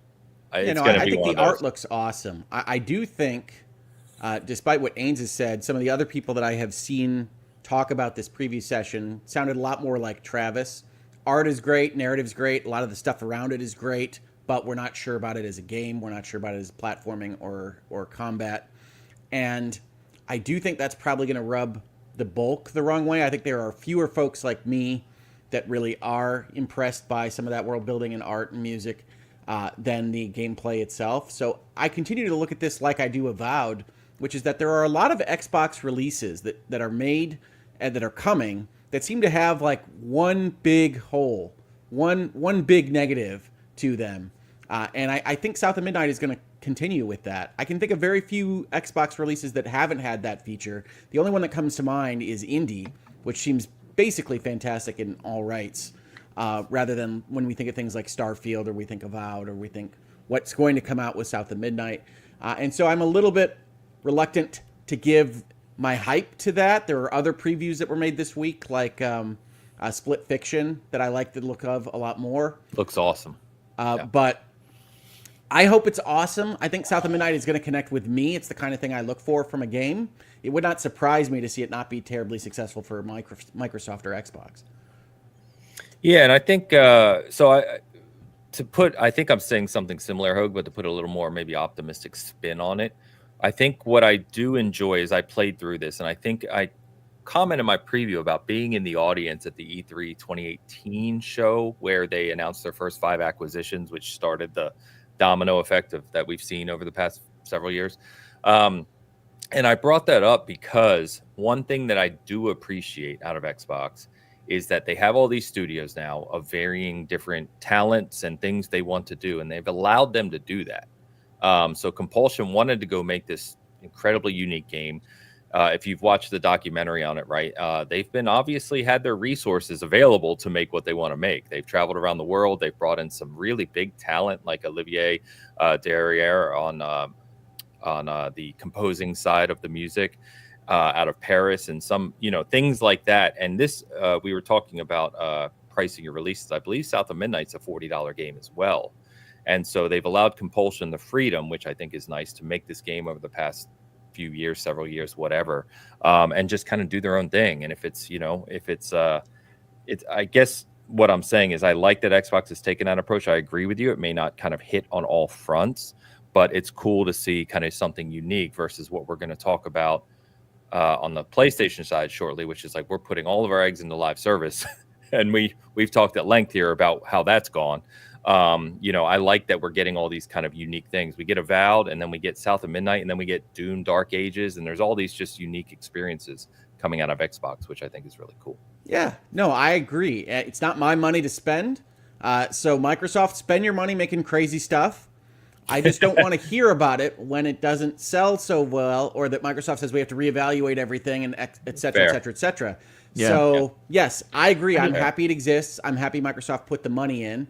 I have never looked at Compulsion as a company that's making banger after banger. I would not have purchased them if I were Microsoft, but I don't care that they were purchased. I'm glad that they got the money they wanted, and I hope that this product surprises and delights me. I just think this is in the Hellblade slot of undoubtedly going to get bad press for Microsoft. I think you're going to be wrong about that, Hope. Okay, and I'd be happy to be wrong on that. And I get what you're saying about this. Like Xbox just has a history of it, so it's like impossible to not like foresee that here. But I think this game does have something special that Hellblade definitely didn't, and that some of these other smaller games didn't. I don't think it's going to be a Pentiment. I don't think it's going to be a Pentiment for sure. Like I think it's going to. Pentiment was awesome. Come on. I liked Pentiment a lot. Very niche. But very niche. Yeah, I don't think it's going to be that niche. I think this is going to connect with a lot more people than we expect, because Ains, you're like a gameplay first guy. I'm sort of like in between you and Hogue in terms of the extremes, and we're all on the this game looks sick team. And I have not talked to anybody, regardless of their preferences or story versus gameplay, who have been like, oh yeah, the gameplay is a deal breaker. I've not seen anybody like that, so I'm really excited about this. Well, I very much hope that you are right, Travis. As you know, I always do. Yeah. This is also, I think it's just going to be a feather in their hat no matter what. Like, this is just another interesting thing that's going to be on Game Pass. And for if you're an Xbox person, you're like, dude, this is sick. Like, they're having a very good couple months. Yeah. Half a year almost at this point. Yeah, a lot of good releases. So, yeah, I'm excited about it. Check out my preview if you want to know a little more and see some footage. And I made sure in my video preview to include a couple of the times where music kind of kicks in and starts playing so that you can kind of get a feel for what I was talking about. All right. Let me just a couple of shout outs I forgot to do real fast while we're in the middle of the show here. One, I want to shout out our good friend Shush, who I literally sent a message to at midnight last night, who provided this awesome new kind of frame for us to include Joseph and also some of the new coloring I've talked about to kind of, tone it down from people watching on a big screen. They said I like the darker blue. I do. Yeah. So appreciate that. That's going to be kind of the theme going forward with the normal three of us as well. So shout out to Shush. Thank you so much. And then I also want to just say the usual, which is why we've got nearly 250 concurrent hanging out with us here. YouTube is, being its weird self where it goes up and down sometimes. So please hit those buttons, hit the like, share this out, leave a comment. It tickle YouTube's helps. buttons. It likes it. You want to get involved with Google that way. Don't tickle those buttons. What? I don't like that. I don't like that you said that. Google likes it, though, which is what's important. Google does like it, Travis. I feel like I need to take a shower. I don't like that, dude. Does Googleman like it? That's the question. Hey. I don't know if we want to pose that question to the chat. But all right, Hogue, talk to me about Civ 7. All right. I've prepared a number of slides and a 2.5-hour talk. Civilization. You got 90 seconds. Go. 90 seconds. Okay. Thumbs up or thumbs down? Civilization. Okay, so thumbs up or thumbs down is even more difficult than what I was going to say. So, do you know those? Those heroic poems where they talk about how difficult it is to both love and hate the same thing? Civilization 7 is that. Okay, there's a lot I really like about Civilization 7. There's a lot I really like about its design. There's a lot I really like about the changes it's made to the Civilization framework. There's a lot I really hate about it. And if I want to shorten this down to my 90-second window, what I would say is that they've made a number of interesting choices about how these various things combine. Those interesting choices are so poorly explained that you yourself might think you're having a stroke trying to figure out how this game is operating in any way while you're playing it. This is the worst interface and worst set of tooltips that I have ever seen on a strategy game, and I have played a lot of strategy games in my time. But in that same breath, I haven't stayed up till 2 a.m. playing a game since I was in the hospital. 2 a.m. Until this game. Yeah, I know, I don't Ains. believe it. I know, you're staying up till 5 or whatever. I am not. I have a hard 9:30 bedtime. And yet, I tell you what, Confucius of the Mayan Empire was up with me until 2 a.m. the other night. And that's just as ridiculous as I can make it sound to get you both the negatives and positives of Civilization 7 in my 90-second window, which was afforded to me. Thank you, Ains. That was longer than 90 seconds, but that's okay. I did my best. I know. Interesting. So I have heard similar. It launched to mixed reviews on Steam. We heard the funny quote, of course, from the executive C-suite of like, I think players will like this more over time. So they will because they're going to fix it over time. That's not exactly coming to see what I loved so much about the beginning and saying now I love it even more. This is that they're going to change that UI because they have to, because it runs like an early bootleg version of Rise of Nations from 2000.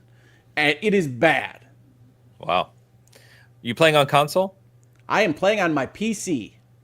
Okay. All right. So I didn't know I didn't know if you're referring to kind of the controller aspect or keyboard There's two mouse. aspects of the UI that are god-awful. One is aesthetically, where things like an army commander and his units look like terrible 680 pixel pictures of people with little green bars that don't even have outlines on them. Like it's the worst bootleg strategy game from whatever year you want to pull it from.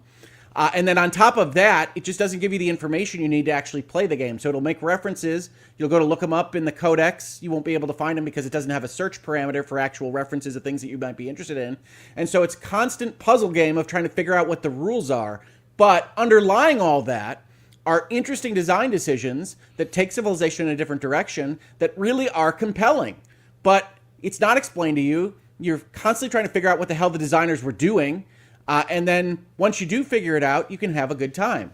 On top of that, the actual design decisions that I had said beforehand were so difficult for me, the age separations and the leaders going to any civilization, making you switch civilizations as you go through the different ages, all wind up making the civs feel a little bit like a pile of attributes more than a civilization.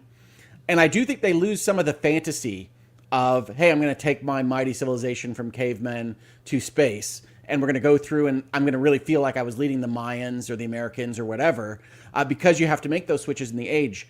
But I do think it opens up the strategy space in a way that's really cool. But because they do such a bad job of explaining it to you, I don't blame anybody for looking at this and saying, that's not my civ, and I bounced off it immediately. I will tell you, the very first game that I played, I bounced off about halfway through, said I'm not going to play this game. And I tried some other 4Xs and other strategy games that I was playing and enjoyed myself. And then a couple days later, I got back into it and really had a much better session. That was the session that went till 2 a.m. And I think it's a really good game. I think it's terribly explained. I think it clearly came in hot. And they can fix some of that stuff up afterwards, definitely. So if you're interested in it, I think there's a lot to be interested in. I would wait at least a beat for them to fix up some of the most obvious stuff. But I think there's a good game there, even if it's not Civilization as we know it. I would rather have this be a spin-off, but it's not. I wanted to pull this up. So Joe said, plays fine on PS5, but the JFC, the changing eras bums him out. Oh, it's bad. So the idea here is that you change the age that you're in from antiquity to exploration to modern. And at the end of your age, you get some crisis that forces you into the next age. And then at the next age, all of your combat troops kind of get subsumed down to one flat level of whatever the combat troop would be at the start of the new age. Your cities go away. They change into towns. There's a whole bunch of mechanics that happen. It's a good idea. It's an interesting idea for those crises to work out. It doesn't work in practice. The crises don't make enough sense. They don't do enough damage to make sense to change ages. And then having to start over again makes it feel like you're starting a new game even when you're not. So I think there's stuff to figure out there, but the overall structure is workable. So yes, I really hate the transition. We talked about this with respect to Indiana Jones, that I hate starting a new zone. This has changed Civilization to starting a new zone twice every single game, and ultimately probably going to be 3 or 4 times, because they're definitely going to add ages to this game. Right now it ends in like the 50s, which is super weird for Civilization. And so they're definitely going to add a more computer age into the game at some point. Like, it came in hot. It just did. But they have some interesting design ideas. They have a meta progression where you're gaining experience with the overall game and with different leaders that get you different things to add on to change strategies for different leaders. And when you take the leaders and you can put them into any civilization, you have 3 civilizations you have to play through for a whole game. There's just a whole bucket of things to think about strategically, which I think really works, even though it does diminish the fantasy of actually leading a civilization through history. And so I think there are balance points there. I think this is going to be a fantastic game in the long run. I think it's a good game right now. I think the UI should be shot out back and dumped in a ditch. So, Hogue, what makes this so compelling to you? What do you? I love Civ. I've played every Civ game at least a little bit. I really dove deep into Civ 3 because that's around like the time that I was in high school and everything, and I was able to grasp strategy games. And then I went backwards. So I played all the Civ games. I even played the Beyond one, like the space one that they did. Like, I played all the Civs a fair amount. This one immediately just made me go, no. Yep. As soon as I exactly. saw, I mean, we've talked on Twitter about this back and forth. Like, I was completely turned off in the same way that you were seemingly turned off. And so you've jumped into this now. So what in here is going to make the long-term Civ player ready to make this purchase when I have Kingdom Come Deliverance 2 and Avowed and Eternal Strands and Assassin's Creed Shadows comes out soon and all of these other games, when you're telling me that I should probably just wait to buy this, even though it's a good game right now? So I think you should wait, but I don't think you have to wait long. I don't think you need to wait for the expansion or whatever else they're going to add that's going to have new mechanics. I think you just need to wait for the UI patch. They've already said, yeah, we know. Like, it's obvious this was not the intended UI. Like, there's so much junk in it. And so I would wait for that patch. I would wait probably in the 6-month window for that to get done. But outside of that, the reason this is compelling to me is because they've done a bunch of cool ideas with things like towns versus cities, how commanders and army movement work that solve a lot of the problems that they had going from 4 to 5 and then 5 to 6. And I think are really smart. I think the ages actually do make sense insofar as they can prevent snowballing and can give you that awesome, I'm just starting a new 4X kind of feel, but they don't do it enough. Like they take the middle ground right now when you transfer ages, where it still feels like you've got too much to think about when you start your new age. It's not the start of a 4X, but you feel bad because you lost all the stuff you lost in the last age and they didn't transition it properly. But that combined with the way they handle influence and the currencies, and the way that leaders and mementos, which are the little like perks you can give to different leaders as you earn them through the meta progression, can combine across different civilizations, add more strategy. It's a different game. It is a different game than Civ 6, certainly. My favorite Civ was probably Civ 2. And I think there's a lot to like here in the actual ideas that they have implemented. They've just explained them so poorly that I don't blame anybody for bouncing off. I also don't blame anybody for bouncing off if they're just a big lover of Civ 6 or whatever their favorite Civ was and saying this is wildly too different. There is a feeling that I had in my first game that I did bounce off of halfway through, where you feel like, okay, this is going to be the black sheep of the family. This is going to be the one we don't talk about at Thanksgiving dinners. This is a bunch of new ideas. They do not coalesce with what the original Civilization games were. I still feel that a little bit. You heard me talk about the lack of fantasy. I think there was something that put Civilization as a series above other 4X games, that you had this notion of, okay, this is what Gandhi's India is going to look like, and this is how it differs from, I think at that point, Lincoln's America. I may be getting my civs wrong there.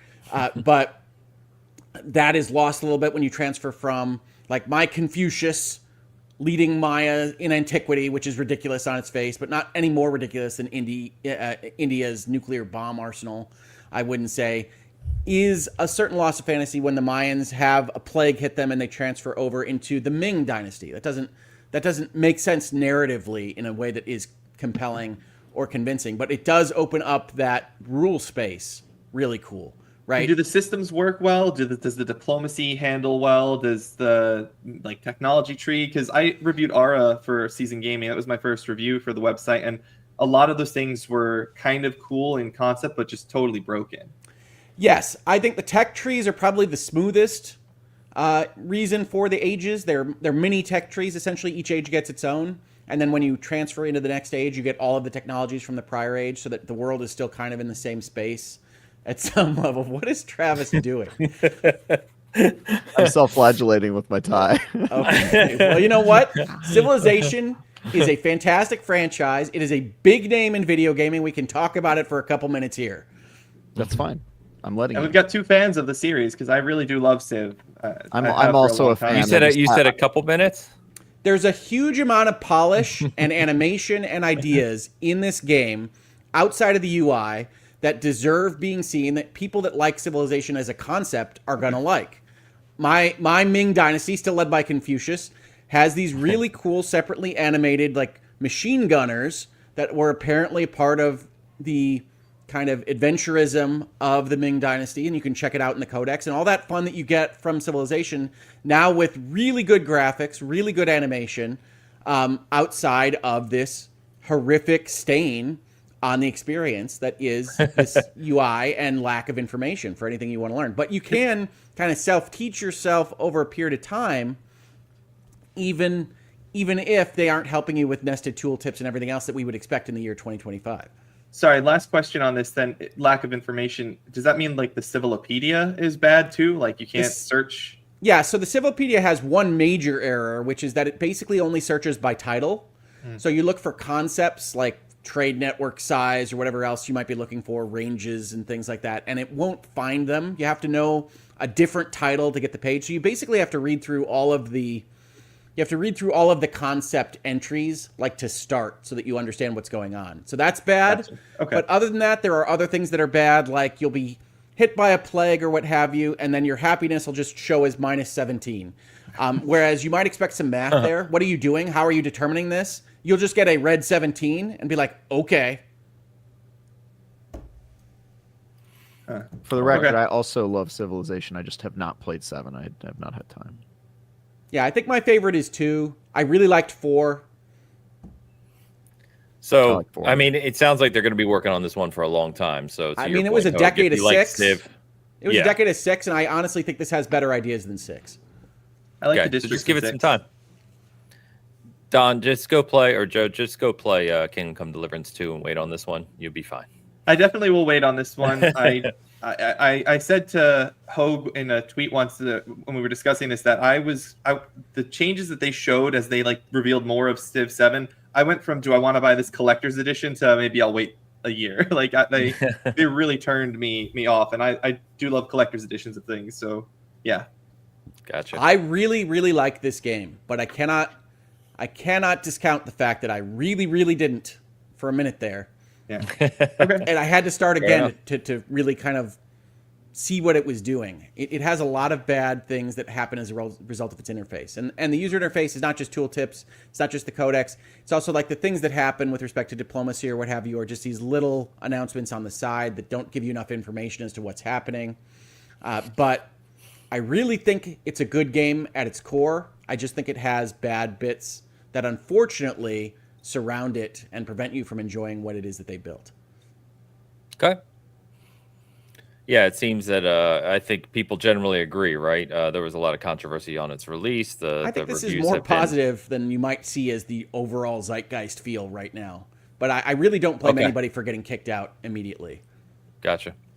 Okay. We've got Console Peasant with a $20 super sticker. Oh, wow. Thank you.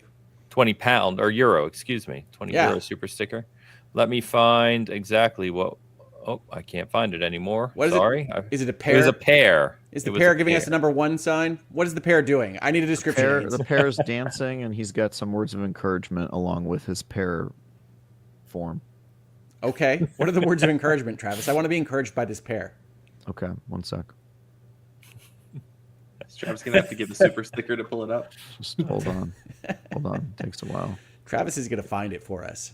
Yeah, mine will not load further up for some reason. Yeah, neither is mine. Usually I'm allowed to, if you switch to live chat, you can go all the way up, but it's not doing it right now. All right, well, I'm sorry that we missed the words of encouragement. I feel encouraged. I do think if you're interested in Civ 7, you should get it. I think it'll probably be better in a relatively short period of time as they clean up some of the info. Okay. Shush says it says thanks for being you. So appreciate that. Console Peasant, always a big supporter of the channel as well. Thank you very much. I do appreciate that, sincerely. I can see the chat get mad at me for talking about Civ 7 too long. So I thought it was an avocado. $20 super sticker. I thought it was an avocado, personally. Avocado? Well, it might be an avocado. It's a dancing pear, you know? I think it is a pear upon reflection, but my first thought was avocado. Now that's Californian. I was going to say, you're just thinking about Californians. Like, yeah, there we go. That's Californian. Not to be confused with Canadian. Please. So before we need to get to State of Play, I know Alex has a super chat here about the State of Play. Before we get to that, I want to just comment quickly on Elden Ring Nightreign. So Elden Ring Nightreign, if you're not familiar, is a completely different game from Elden Ring. It's not directed by Miyazaki. It is a standalone kind of experience that is a combination of a battle royale co-op roguelite, which sounds just as crazy as you may think it is given the Elden Ring setting and mechanics. So I was in this technical test this weekend. I've played a few sessions. And I really don't know what to think of this. It plays like Elden Ring if you sped it up by 50%. So you're faster. You have unlimited kind of run. You can jump. There's no fall damage. And so it's got this big kind of open world that you jump into with 2 other people. And then you're basically running against the night. So there is a ring like a battle royale that closes in on you. And you're running around the world fighting enemies to get XP and bosses. So there's just bosses all over the world. And then once you get to the same end, ones from Elden Ring, like the same handful. There's a whole bunch of mix of them. Yeah. So there's some from Elden Ring. There's some from Shadow of Erdtree. There's some from other From games. Like what's his name? Nameless King has been shown. Right. He's from Souls 3. Oh right. So, yeah. That was a weird. Shout. Yeah, so you get to the end of the day, it turns night, you get to this final ring, and there's a boss, like the day end boss, who's the big boss, and you beat him, And then you go to day 2, and you can run through a 3-day session, at least right now in this early form. You don't build your own character, so there's 4 set characters at least in the beta. There's apparently more in the full game. And it's just really, really interesting. It's very weird to be playing a Elden Ring game that looks and kind of feels like it when like you're opening chests and randomized loot is just popping out all over the place, and like you can switch weapons on the fly and all these kind of different things. It's very interesting. Sounds like a Hogue game. This has Hogue written all over it. It has this big world. It obviously shares a lot of assets with Elden Ring, but it's set up a little differently, and it's got this huge world that doesn't change, but all of the enemies and like bosses it says are going to be randomized, and you can just explore and suddenly go into a cavern, right, and find different enemies and another boss in the cavern, and then come out on another side of the world and just kind of go all over at free will there. But it is, I don't know. My biggest question about the game is longevity. I don't know how they're going to keep you engaged long term, what the kind of progression is going to look like long term. It's too early to tell from this technical test because it's not meant to be a preview. It's meant to be a technical test of the server infrastructure. So we'll have to see on this one. If you're not aware, it is a $40 game as well. It is not a full price game, which comes out at the end of May. So they've still got some time to kind of, continue to tune things. But it's weird. I can appreciate it being $40, but it sounds like it should be a freaking mode on Elden Ring. I don't know. It changes quite a bit. So it's like all new characters. It's the world set up completely different. There's obviously completely different rule set. There's different, new loot and kind of randomized things.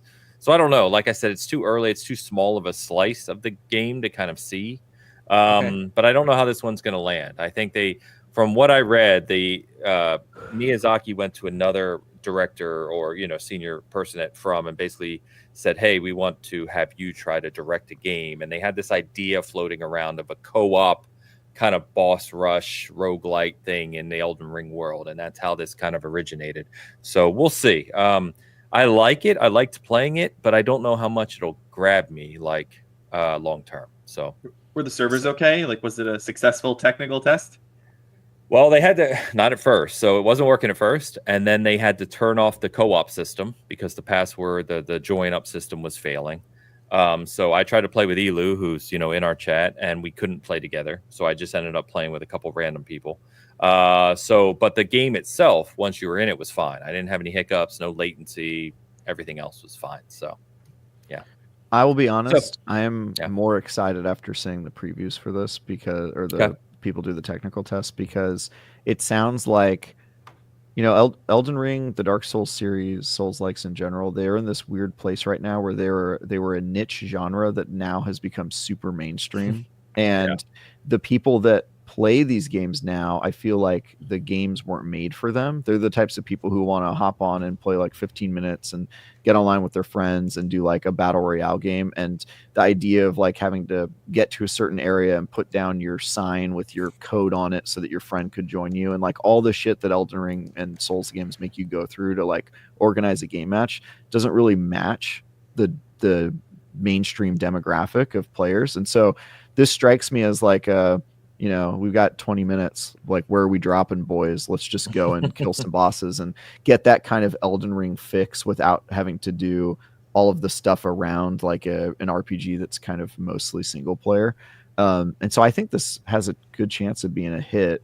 And I think that, you could say, how is it going to work with longevity? How is it going to grab me? I would have the same qualms for myself. But I do think I said the same thing about like battle royales in general. Like I played, Player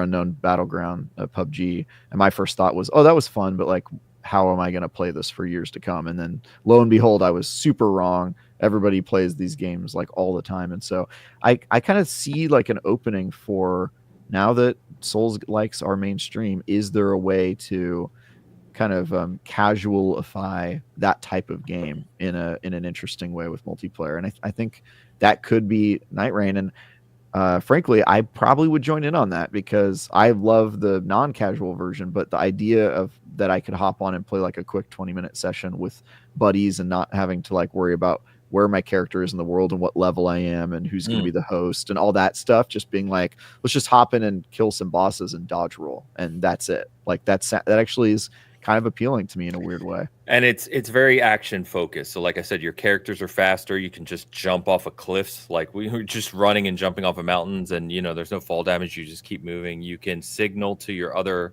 friends like, hey, we're going to go over there. You find weapons. So loot's randomized again. So like I found Marika's hammer, which was a legendary, like in a chest. And It's like you need to be level 9 or 10 to use it. But you're like, as you kill a boss, a little thing pops up and you pick a reward. So you can get like a stat bonus of like your stamina now regenerates 10% faster. You know what I mean? And so you're kind of getting more powerful as you play. And then there's, little spots where you can upgrade your weaponry in the game, like mid game as well. So there's also things that carry over called relics between days. So when you go back, so it has progression.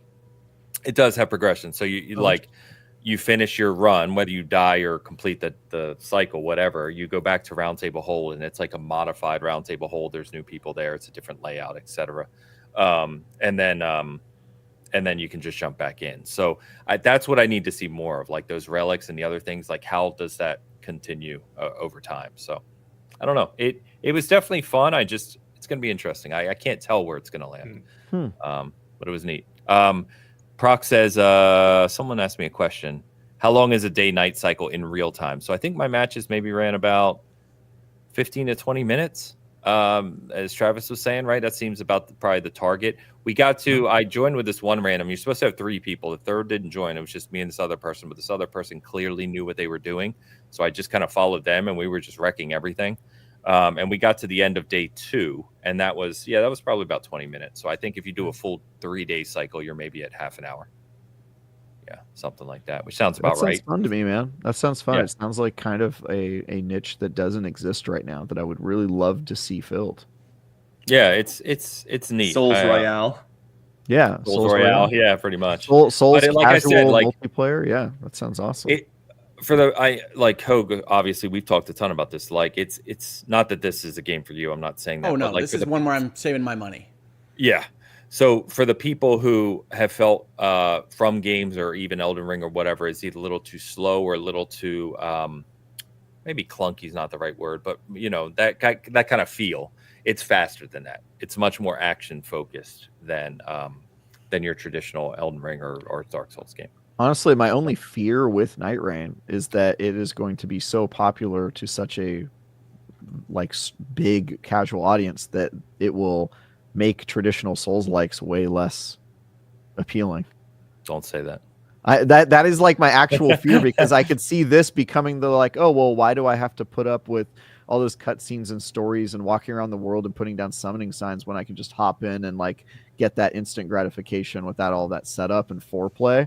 And I could see that being so appealing to such a large group of players that they'll just be like, oh yeah, I don't need to play Elden Ring 2. I don't need to play the next Dark Souls. Like I'll just hop onto this multiplayer version that gives me that same scratches that same itch.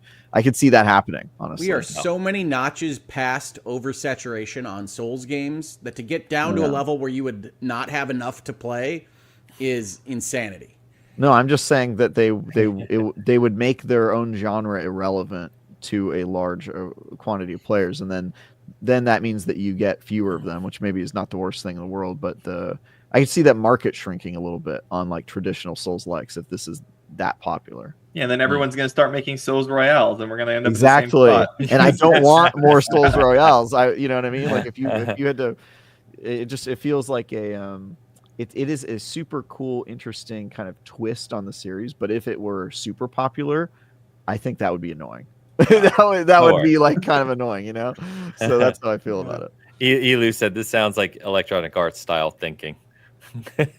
Well, I mean, I think every business is thinking, hey, if we can get on the popular train, we should get on the popular train rather than the not popular train.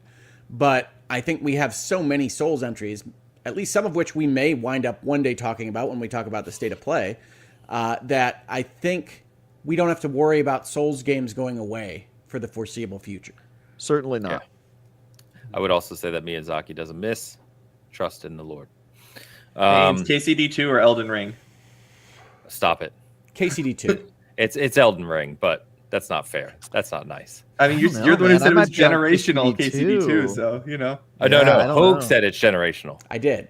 It is. I don't know. Yeah. It might be KCD2 for me because Elden Ring is amazing, but it's like, I don't know. That's a tough one. That's a really tough one for me. Elden Ring is goated. I haven't played Elden Ring either. So was Kingdom Come, though, so far as I could tell. Well, I can't speak to that yet. I haven't gone through the whole thing yet. We'll see. It could. It's too early.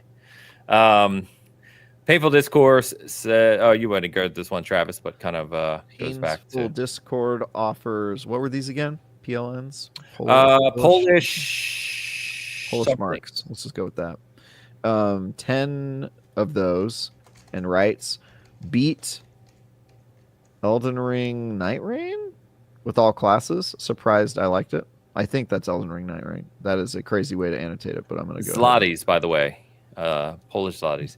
Cool. Yes, build an Elden Ring Nightreign test with all classes. Surprised I liked it. Yeah. That's not the official acronym, right? Like this person made that up because that's a crazy way to acronym. Elden Ring Nightreign network test. Okay, all right. Yeah, I was like, I am very confused by so much of what I'm reading right now. Okay. By the way, I hate acronyms. I hate acronyms. Like in my life, I talk about this a lot. Acronyms are the bane of my Travis, you can always just read the acronym. You don't have to try to define it when you read the messages. I could, but I'm trying to understand it as me, the human. And I think that collectively humans have wasted more time explaining acronyms that we invented than we have saved by using acronyms. I think if we just used literally no acronyms, the world would be a better place. And I will fight you on this. Hey, man. Laser. We use laser a lot. What does laser I don't know what that means. Yeah, I don't know what that means. Light amplification by stimulated emissions of radiation. Yeah, let's just say it. You had to say it anyway to explain it to us. How much time I didn't want to explain it to you. I'm saying we use laser. You had to because acronyms are the worst thing that's ever happened. I didn't have to. You know what a laser is, Travis. I think Hogue's point was some acronyms just become the word, right? So that is totally fine. That is totally fine. Yeah. Really. Yeah, my life, by the way, to your point, IGN is not an acronym. It does not stand for anything. So it did. It stands for ignorant. Am I right? Isn't it? Does not stand for that. It used to. It used to. So it's almost like the acronym became the word. Then that's fine if the word is the thing. But if I'm spending 10 minutes explaining or trying to understand. All right, we don't have enough time for your random asides, Travis. I have to Google what acronyms mean and then go through a Reddit thread and figure it out. This is a lot of work you're asking. Just say the words you wanted to say. Self-contained underwater breathing apparatus. Oh my God. Anyway, but yes, I do feel you, Travis, in the sense of the life I live with my career is nothing but acronyms all day long. Exactly. Yeah. If you work at a tech startup, sometimes you just want to hit those KPIs. People make up acronyms every day, and guess what? Eventually, you're going to have multiple acronyms that mean different things but are the same letters, and that happens a lot. Gears of War, God of War. Yeah, and in the tech world, there's like 4 of them that are like really important, and they have the exact same letters, and you just have to know based on context which one it means. It is the bane of my existence. By the way, we've gone into a philosophical thing in SG chat over here. We got Googleman saying, and Travis said IGN stands for nothing, and then Vintage Willow is saying if you stand for nothing, you fall for everything. So we're going right along here. I'm very confused about what any of these mean or the point, but I like it. It sounds provocative. Go for it, friends. All right, let's get over to the state of play because I know this was Joseph's favorite show in years. He said, So I figured we'd have him on. So we finally get this PlayStation state of play. We're going to talk about, as we always do with these shows, we're not going to talk about every game at length. I've pulled out some that we can talk about, but before we do that, I'm going to pull up the super chat. Alex super chatted a good 45 minutes ago about the state of play. I saved it till now, and I think that can kind of segue us into our overall thoughts on this show. So let's hit this one first. Alejandro Segovia gives me $4.99 and writes, State of Play was a solid collection of third-party announcements, underlined the PS5's as a de facto console despite its dire first-party situation. So I think he was preempting because he knows Don and I's thoughts on this, or Joe's and I's thoughts on this in our Discord chat, and I think he knows Hogs from the comments, so he was kind of setting us up here. So Alex, thank you for the super chat. So being the guest, Joe, I will start with you. Why did you say this was your favorite show in years? Oh yeah, I loved it. Absolutely. No. I would say by the second or third game, I got up to go clean an exploded fish out of my microwave, as how bored I was pretty quickly. Wait, you set a fish to explode in your microwave before no, the I state cleaned of play it up. started? It had already exploded, so I had to go and clean up the explosion. Oh, okay. Dude, who puts fish in a microwave? That is unhinged behavior. Truly unhinged. Not me. I don't eat fish. I'll eat like shellfish. But anyway. So somebody else put a fish in your microwave? That is like the rudest prank. Who are you living with? A goblin that causes mischief if you don't solve his riddles? What are you doing? We did not allot for enough of Travis's sojourns into Travis Land. No, this is Travis Land. I'm just asking questions. I'm just asking real questions here. Joe, yeah, you can't set Travis up like that. If you're gonna say something like, "I was watching the state of play, but I cleaned up an exploded fish in my microwave instead," we're gonna have a long show. Yeah, we're gonna have a very long show. I just said it to explain how much I loved this state of play, which was not at all. So honestly, yeah, I'm so tired of state of plays having these weird little games or these tiny indie games. I don't do indie games. I don't do 2D games. I don't do pixel art games. How dare you, sir? I don't like any of those things. So you know what the things I liked in this state of play were? I liked the Les Benzies thing, Mind's Eye. I liked Tides of Annihilation, and I was kind of interested in the Digimon game. And I'd never heard of Lost Soul Aside until Alex told me about it. But I mean, that's a long project. It's like 7 minutes, 8 minutes of this 45-minute show that I was just interested in. It's just very frustrating to constantly be getting these weird little things just brought in from wherever they come from that I'm not personally interested in, when we've had amazing showcases before, like the one that, or not showcases, but state of plays. We've had amazing state of plays, like the one where we had Rebirth and we had Dragon's Dogma in last year. Like that was good. That was the last good state of play they've had, and really the only good one they've had in a really long time, I feel. I just does not interest me. I didn't play Lies of P. I'm not interested in Shinobi. Midnight Walk does nothing for me. I didn't play Housemarque anything ever, so Saros doesn't care. Hey. Oh, okay, hold on. Whoa. Housemarque is not taking strays, Joseph. I don't mean to take strays. It's just like I don't have anything bad to say against Housemarque. I'm just not interested in what they make. I don't care about shmup kinds of games. That's not for me. I doesn't appeal to me. I don't really like roguelikes either. And then I don't think Borderlands is a very good series. I played Borderlands 1 and 2. I don't like either of those games very much. I didn't play 3. They're fun. It would be nice if they could find something to sell 4 on that looks different than anything else they've already done. Yeah, it just looks like more. I mean, I played 1 with some friends, and then I was like, oh, this was cool to play with friends. Let's play 2. And then I think Handsome Jack is one of the worst characters in anything ever, so I hated 2. Oh, my God. Oh, what the? I know. And, he said this on our Discord, Travis, and all hell broke loose. All hell broke loose. And so I'm like, it is a specific kind of humor. Yeah, so I was like, I don't need to play any more of these games, so I skipped 3. I didn't do the Fingers on the trigger. thing. Fingers on the trigger. That is a truly crazy thing you just said, Joseph. Alex always says I have trash fire dumpster takes. So if you agree with him, that's fine. Too, but I agree with him on this one. Who invited this guy anyway? Who was that? He writes for you. Quality control, Ains. Quality control. Now my issue our with the QA state department of play, had cuts. It hasn't been great. Anyway, we don't go too far afield. My issue with the state of play is one that you've heard me say before, which is that this was the kind of show that is essentially just a YouTube playlist, right? It is just a set of trailers for a bunch of stuff, none of which seems to be exclusive to Sony, if the Xbox tweet that they put out at the same time as the show is any indication. So it looks like it's a list of games that you might be interested in or might not, and it's a bad format for people that are not going to like virtually everything in the trailer playlist, like Joseph above me, because you could just pick the trailers that you want to watch. Yep. Right? Like, I regularly go through the stores. I go through the eShop. I go through the Xbox Store and the PlayStation Network, and I pick out the trailers that I want. Generally speaking, the first piece of media is always a trailer for whatever game you're looking at.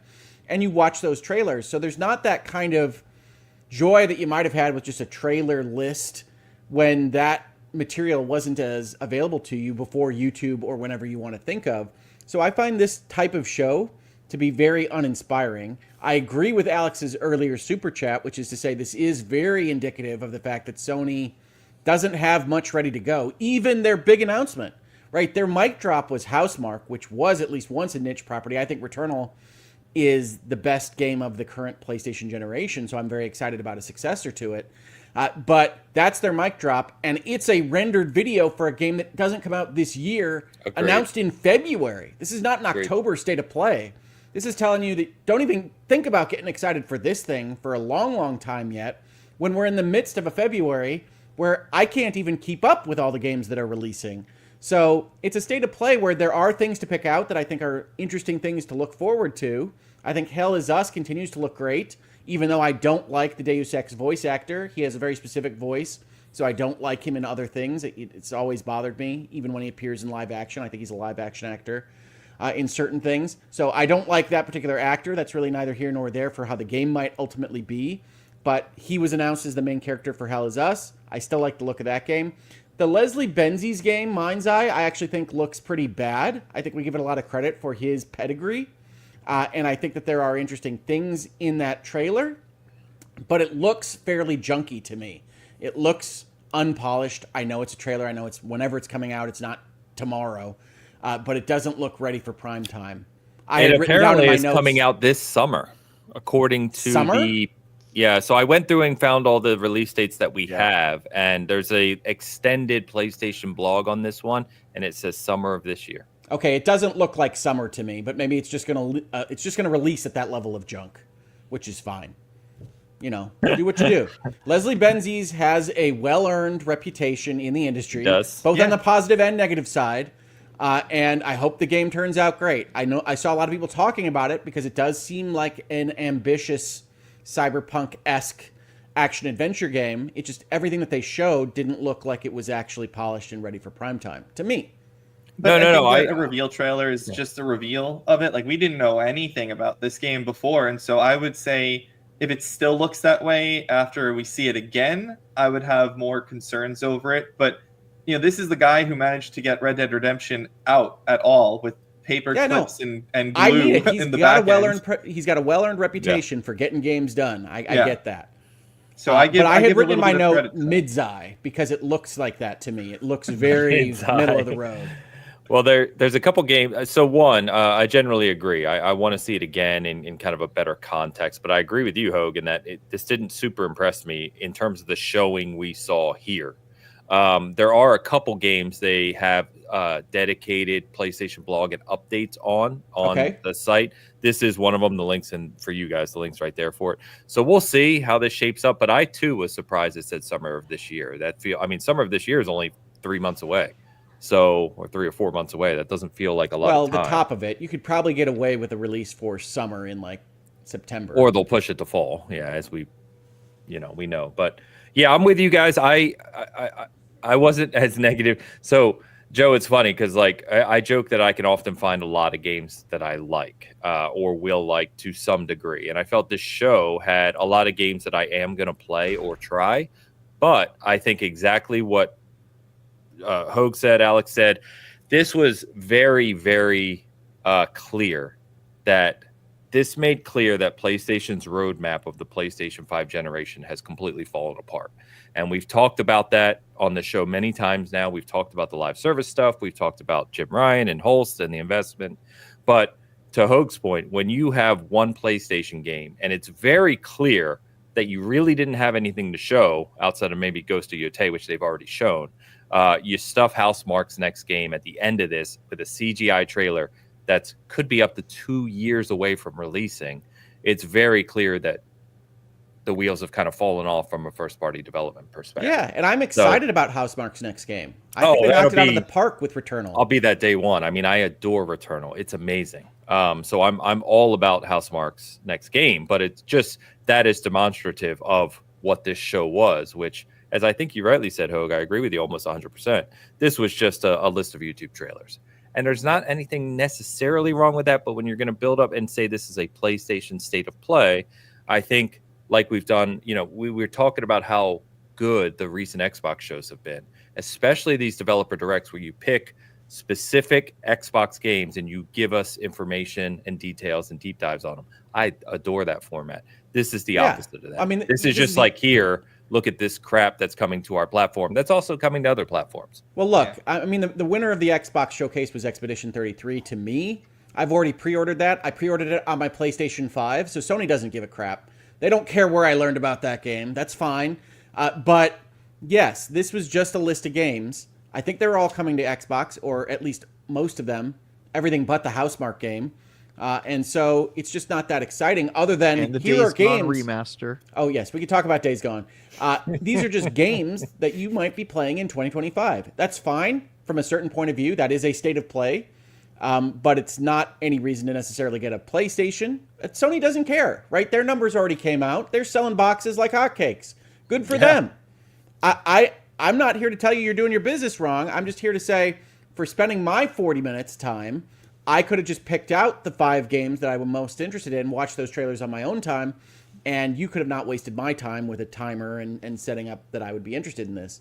So this was a bad show. It's very much the exact opposite of the Xbox show that had Expedition 33, had South of Midnight, had Doom. Am I forgetting anything else that was out at that show? Yeah, it was 4 games. I'm blanking. Ninja Gaiden. Yeah, Ninja Gaiden, yeah. Yeah, Ninja Gaiden. Yeah. Well, that's a much better show that I'm more interested in with more exciting materials than this. But do I think Hell Is Us is going to be cool? Yes. Do I think Directive 8020 looked cool? Yes, until I saw that it was part of the Dark Pictures initiative, which means that it's going to be small and not very interesting and have that same kind of lack of ambition, assumingly like the rest of the Dark Pictures games. But I did like how that looked. I think that sci-fi horror vibe is one that video games did pretty well back in like the Dreamcast era and hasn't been revisited very much since. And so I think that is one that I'm looking forward to, but not going to run out into the street to go get a copy of. So... yeah. Like you will your upgrade to Days Gone. Well, here's the thing, right? Like, I might be one of Days Gone's biggest defenders. I really like that game. I didn't have the technical issues that some people did with it. I thought that story really connected very well. But much like the Horizon Zero Dawn remaster, this is a game that has already seen a PlayStation 5 frame rate and graphics upgrade. So I don't know what they're going to offer here. This seems like, again, a back step for what PlayStation and Sony was planning to do, right? They were responding to what Xbox was doing with their backwards compatibility. They were upgrading their PlayStation 4 games to play on the PlayStation 5. And then that wasn't working out. They ran out of first-party games to sell. And now they are going to sell us $10 upgrades, which admittedly is better than selling it to me again, Sony. So credit to you for that. They're going to sell us $10 upgrades for these games, and now they're down to the Days Gone level of things that they can do this with, which was not a success for them. Even if I liked it, it was clear that the audience didn't connect with it the same level I did. So we're at a level of games that they are remastering that is beyond even making fun of Last of Us Part 1 or what have you. So Sony is in dire straits with video games. I don't think they care because they're selling boxes every single day and they're setting records, but the result is you get a third-party list of trailers, very little of which is separately exciting. Yeah, I like the developer direct format, even if I'm not super excited about most of those games. Like, I'm not going to play Doom. I'm not going to play South of Midnight. I'm not going to play Ninja Gaiden. But I will play Expedition 33, and I really enjoyed the deep dive into that. And I enjoy the format. I see your face, Travis. I enjoy the format of letting the developers talk about those things a little bit more. And Sony has done that before, because if everyone remembers the original Ghost of Tsushima State of Play deep dive, they did that. They basically did here's one thing, focused on it, have the developers talk, that was show the 8 world. years ago, Joe. Yeah, no, but the 40-minute deep dive is they have done it before. Part You're of right. their State of Play arsenal. Yes, You're right. It's just been a very long time. They just need to do it more. I thought we might get that for Yote. I think that one's still coming. I think there will be a deep dive for Yote. I hope so. I mean, they're giving one to Borderlands 4 for some reason, apparently, according to the state of play. Well, regardless of whether you like Borderlands is a huge IP. It is, and it's a mismanaged one. I just don't know what's so in need of a deep dive is the thing. People love it, but what do you show? Like, that's what I'm curious about. Let's hope there is something, right? Let's hope that they actually are hiding something behind their back that's worth a 40-minute deep dive. Because more than just the second Randy. Maybe there's a third Randy. Yeah, don't get me started on Randy. But I love Borderlands, but I completely agree. The first thing I said, and Elu and I met from Borderlands 2, so like we are both adore Borderlands. But 3 was not as good as 2, and 4, what they showed of it in this thing looked just like 3. So it sure looks like Borderlands. Yeah, so I need to understand, like, there's things that the fan base, I can promise you, are looking for in that deep dive, and if it doesn't have them, and this is just 3.5, you're going to really, Borderlands 4 will not do as well, I promise. I think it might. Here's my opinion. I watched the State of Play late, as you guys know, because I missed it, and you guys advised me not to watch it, but I couldn't help myself. We told you not to rush out to watch it. We didn't say don't watch it. You were like, don't watch it. It's not worth your time. And I was like, you guys are so mean. Anyway, I watched it. My thinking is that this wasn't a terrible show for what I think PlayStation's target audience was, which was none of us. I think this is for casual gamers who own a PlayStation and want to know what they're going to be able to play on it, and they don't watch the more hardcore shows, and they wouldn't care about a developer direct that goes deep into 30 minutes per game and shows what the developers were thinking and shows shots of the office, because that audience is much bigger than the audience of enthusiasts like us who do care about that stuff. And I think if you're just a PlayStation gamer, one of the tens of millions of people, hundreds of millions of people, I don't know how many people have a PlayStation at this point. A lot of people. 75 million, I think they hit for PS5 recently. Yeah, if you're one of the tens of millions of people that own a PlayStation, and you are completely tuned out of all of the different hardcore shows and announcements and trailers and stuff that pop up, or you don't watch the Game Awards, this is your chance to figure out what you're going to be able to play or get excited about on your PlayStation in the near future. And I think that they probably did a good job of explaining that to that audience. It's just that for people covering the show or people who are like hardcore and already know about these announcements, we are woefully unimpressed because it's all stuff we already knew about, or it doesn't really show what's coming in the future. But it does describe the state of play to people who currently have a PlayStation and are looking to, around the bend about what they're going to be able to buy. The only thing I disagree with is... I'm sorry, Joseph. I just wanted to ask, what's to draw in that audience to this one? Like, how would they know? How would they know to expect that kind of show versus a different kind of show? I mean, I have friends that are casual that don't know this happens until I tell them. Yeah, so I would say that that's probably most people, but from a strategic standpoint, if you're PlayStation and you're trying to speak to your own fan base and not to the journalists and the media people and the people who are already hardcore enough and know about this is a direct shot in the arm of, I don't have to worry about, is this game going to be on PC or is it going to be on PlayStation or whatever. It's at the PlayStation show, and so I know that I can just watch that and know what games are coming to PlayStation. And I don't think that, to your point, that there is a casual audience that watches these shows, but I can tell you that there are casual audience members that watch the Nintendo Directs, and I think that's what PlayStation's trying to do. I think PlayStation wants their Nintendo Direct that has a vast casual appeal that they can just show, hey, here's some of the games you'll be able to buy on our platform soon, and I think they're going to turn that into this show. And I don't think... I think that's wrong, right? I think that they are wrong if that's what they think, because I think the only reason you tune into these shows, even if you're a casual fan of the Sony brand, is that you think there is some value being given to watching the show over the YouTube channel playlist. You can have the PlayStation channel right now and watch all the trailers. Anybody can do that. I do it from time to time when I'm bored. And if you're not going to offer anything extra, you are ultimately going to lose that audience that even bothers to keep track of when they're starting or what you tune into. And so I do think that might be what they think. I'm not disagreeing with you there, Travis, but it would be myopic in the extreme. Nintendo Direct gets some of its viewers because they are announcing new things. They're doing it with some new features that they are sharing with their audience at the showtime, and they aren't otherwise killing their channel with trailers like PlayStation does on YouTube and otherwise. So I think you might be right that that's what their thinking is. But what you'll see is ultimately people not treating State of Play as an event if they just become trailer playlists. And to your point, Nintendo has the exclusive things on their directs sometimes too, more than Sony has lately. Yeah, they do, but they often are just very high level, casual facing trailer. No, but even the show format has like we're going to highlight that this is the new date. We're going to highlight that this is what is important about this. They have narrators to their shows. They talk about their games more, yeah. And I'm not saying that they're going to be successful in this. I think Nintendo has a very specific business model, specific audience, and I don't know if you're going to get these casuals to watch this sort of show. But I did think my first thought when watching the show was, oh, this isn't for me. This is for the people who didn't watch the Game Awards and don't keep a running list of all the games that are coming out and are just trying to get caught up on the stuff that they will be able to play on their box that they own. Like, that's the way I viewed it. And if you watch that show through that lens, you're like, okay, yeah, I get it. That makes sense. Whatever happened to the State of Play lady voice? They used to have a voiceover and they had the Blades style thing. That was really cool. Didn't they do that the very first one? They've done that on a few of them. Nintendo did it better and they stopped. What was that? Nintendo did it better and they stopped. Sony doesn't like to be upstaged.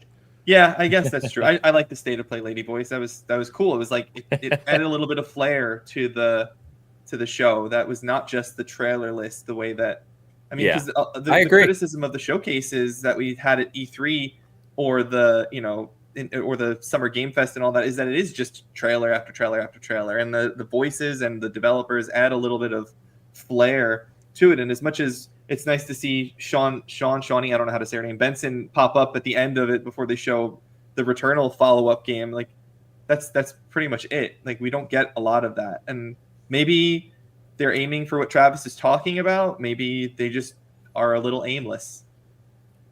Yeah. Well, I mean, like as an example of this particular issue, and Ains, you might be able to tell me because you've read the blog posts on this, what the heck is Lies of P Overture? Like, the trailer itself doesn't tell me what it is. Yeah, so I was curious, too, because, we've talked on this show around NeoWiz, the developer, going back and what they're building next, because they've already teased it.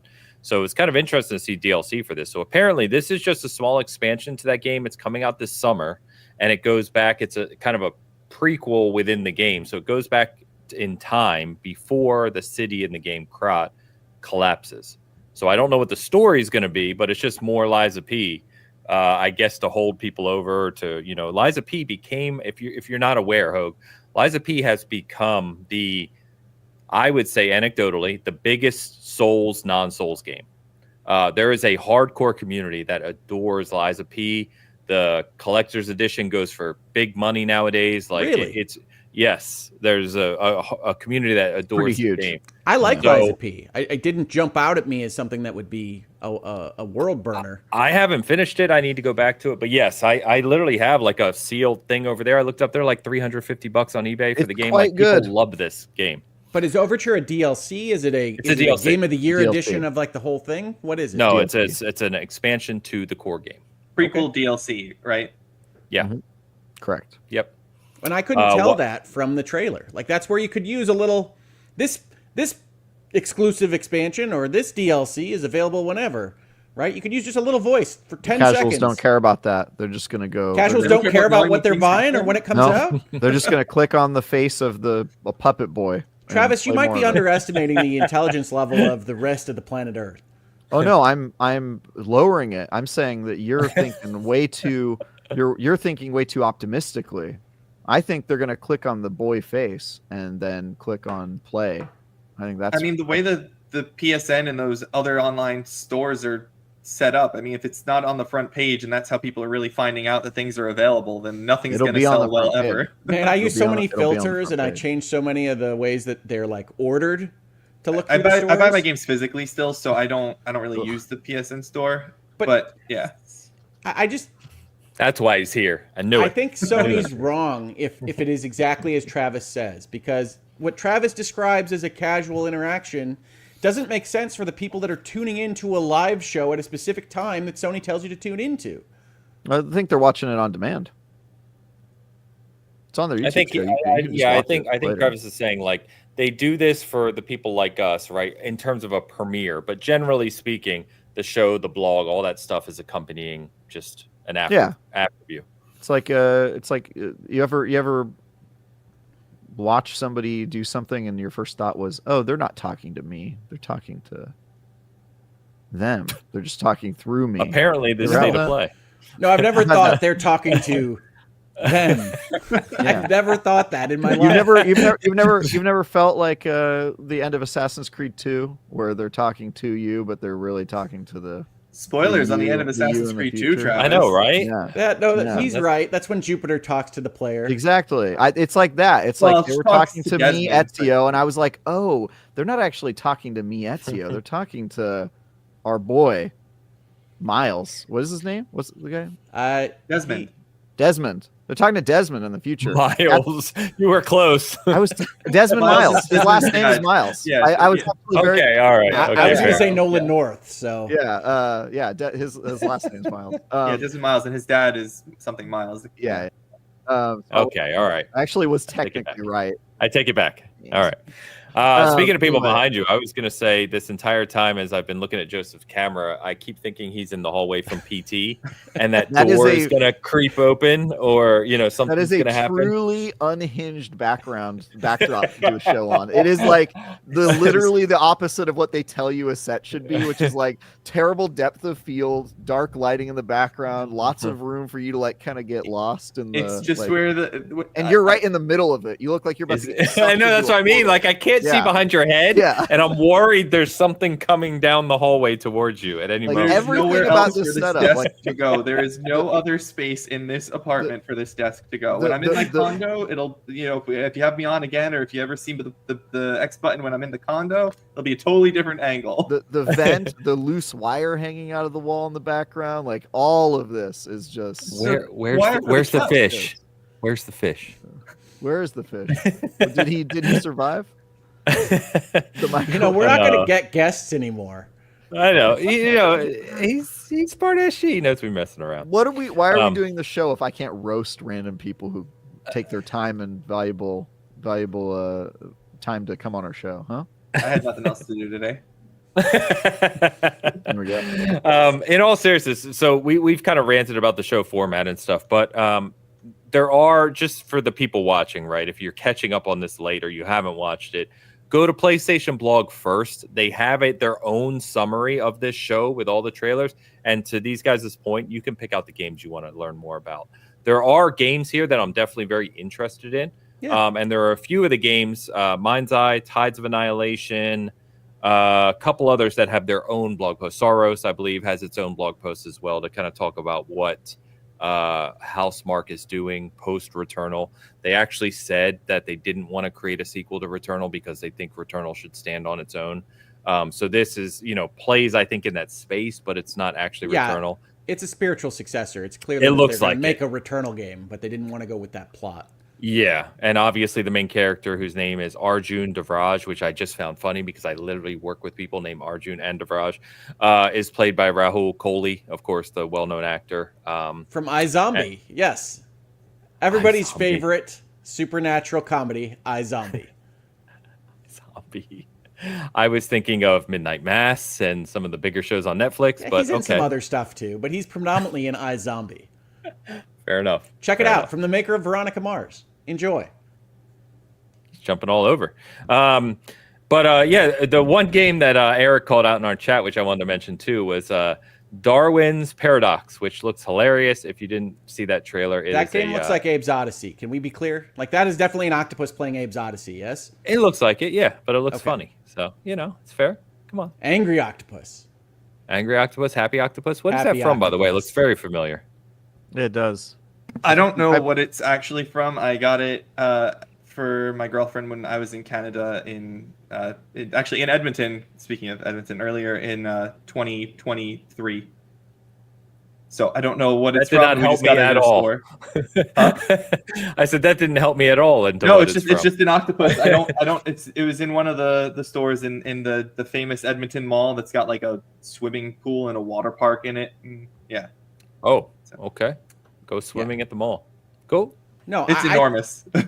I thought that the Darwin game looked interesting, but it is definitely evocative of Abe's Odyssey. It is, yeah. I agree with you on Directive 8020. I like the Dark Pictures games just because I play those with the wife. You know, they're fun and like a horror movie type of just play through for fun type thing. You know, I'm not looking for anything amazing out of it, but it'll be They fun. introduced it with their big names, so I wasn't expecting it to be a Dark Pictures game.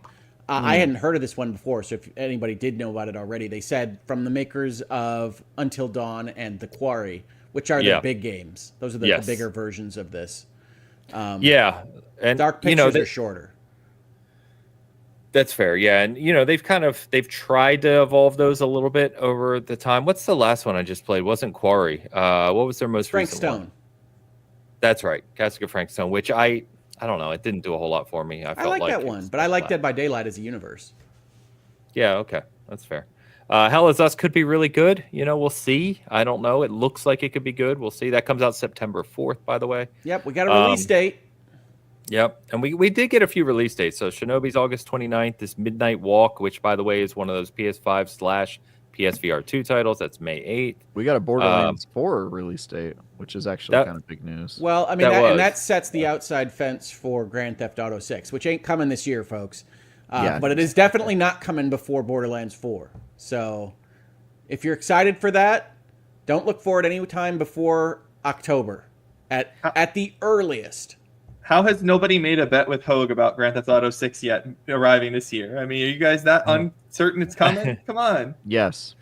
Grand Theft Auto 6 is not coming out this year. Yeah, we've talked about it quite a bit, but I don't know. I'm not 100%, but I'm about 98% that it's not coming this year. I think it's coming. I believe it is coming this year.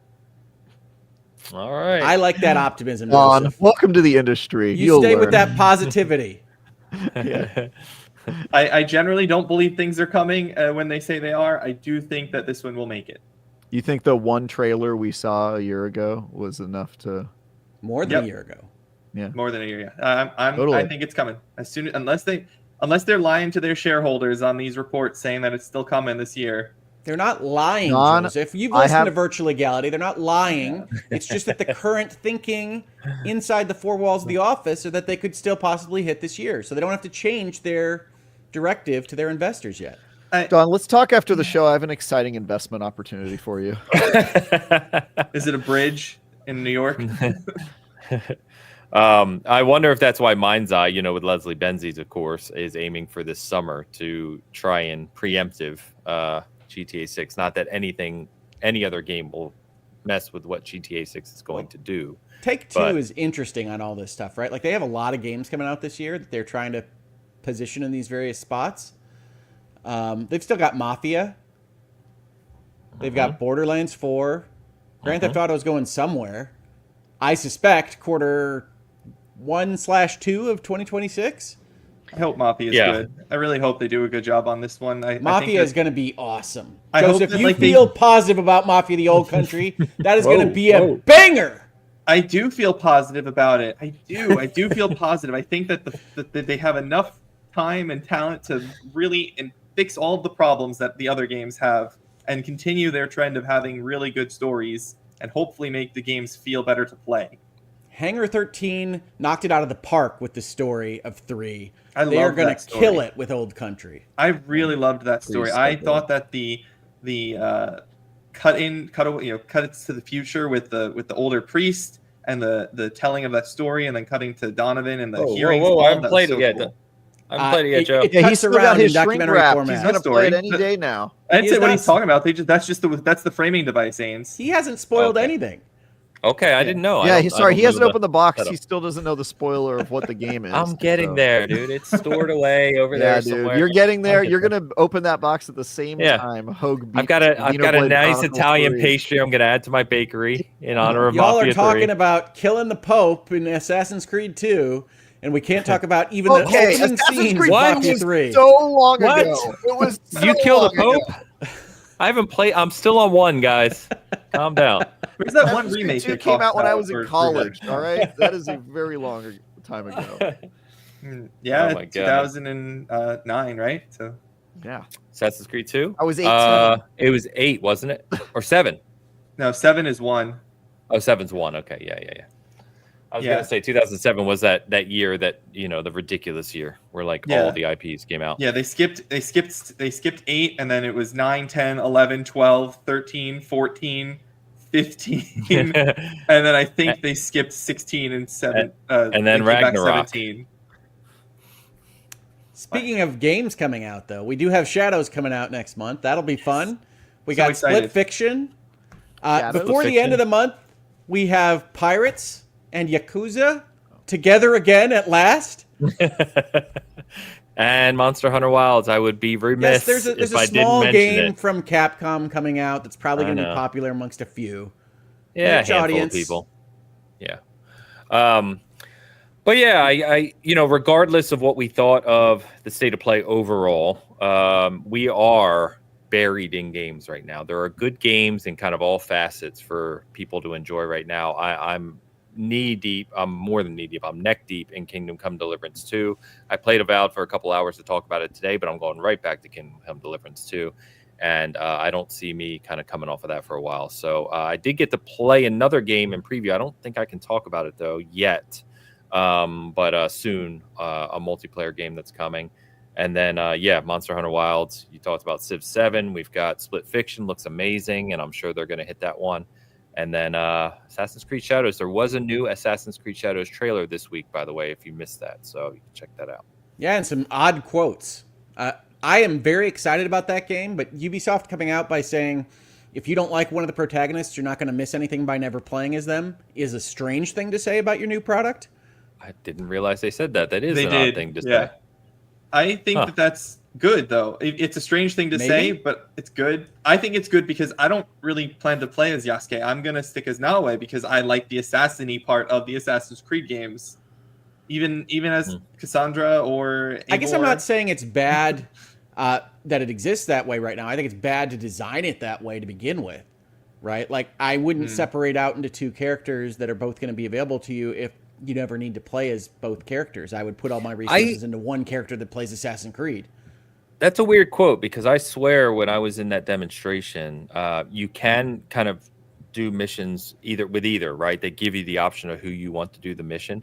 But I'm pretty sure they said that there are some missions in the game that you do with one or the other. Well, that might have been changed.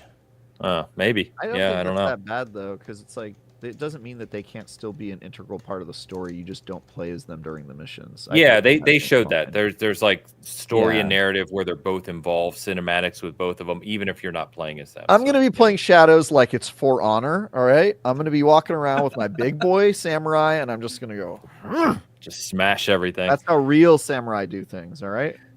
I said one of the coolest things in the demonstration was he went to this big city, whatever the town was they showed us, right? And as he walks in versus Naoe, like Naoe walks around like normal in Assassin's Creed. When he walks in, people get out of his way. They like back up and just like bow to him, like they're like, yeah, we're not messing with you because he's like a towering figure. It's pretty cool. They would never. I'm bow pumped to about him. that one. Yeah, it's going to be fun. I love Assassin's Creed. I played all of them. I get platinums in Assassin's Creeds now, so they're one of my platinum-y series, kind of like Yakuza games. So Platinum-y series. yeah, there are certain series that I like to go for platinums in. So I have about half the Yakuza platinums. I have all the platinums for Assassin's Creed from Syndicate Oh my onward. God. I like my platinums. Wait, for certain Syndicate games. what? Syndicate onwards. That's such a funny game to start platinum them at. It's like I right didn't. when it I started going down. platinuming it in Origins, and then I went back and cleaned up Syndicate because it was literally just like drive around and destroy things and like assassinate people in a certain way. It was like a 20-minute 100% of excursion. Assassin's Creed game explains everything I need to know about your personality. Really, is that like you just have rotted your brain doing that, man. Grabbing all those flags and collectibles. I mean, what can I say? I like platinum trophies sometimes. They can be fun. I have remakes platinum. I like I said, the Yakuza games, platinums those. I know those games very, very well. Yakuza. I know how to play Mahjong because of them. Talking about those. I have all the achievements in Like a Dragon. That was a good game. One thing I forgot to mention good. about going back to the games and state of play real quick. One thing we didn't mention was Onimusha returning. So we already knew it was returning, but we saw an actual kind of trailer for it here. It's got an interesting tone. It's like they're going for this classic horror Onimusha while combining with this kind of pranksy jokester tone at the same time. I thought that was an interesting trailer. I'm excited for Onimusha, but I don't know what to think of it after It's that a weird trailer. IP to bring back, certainly with a complete format change. Yeah.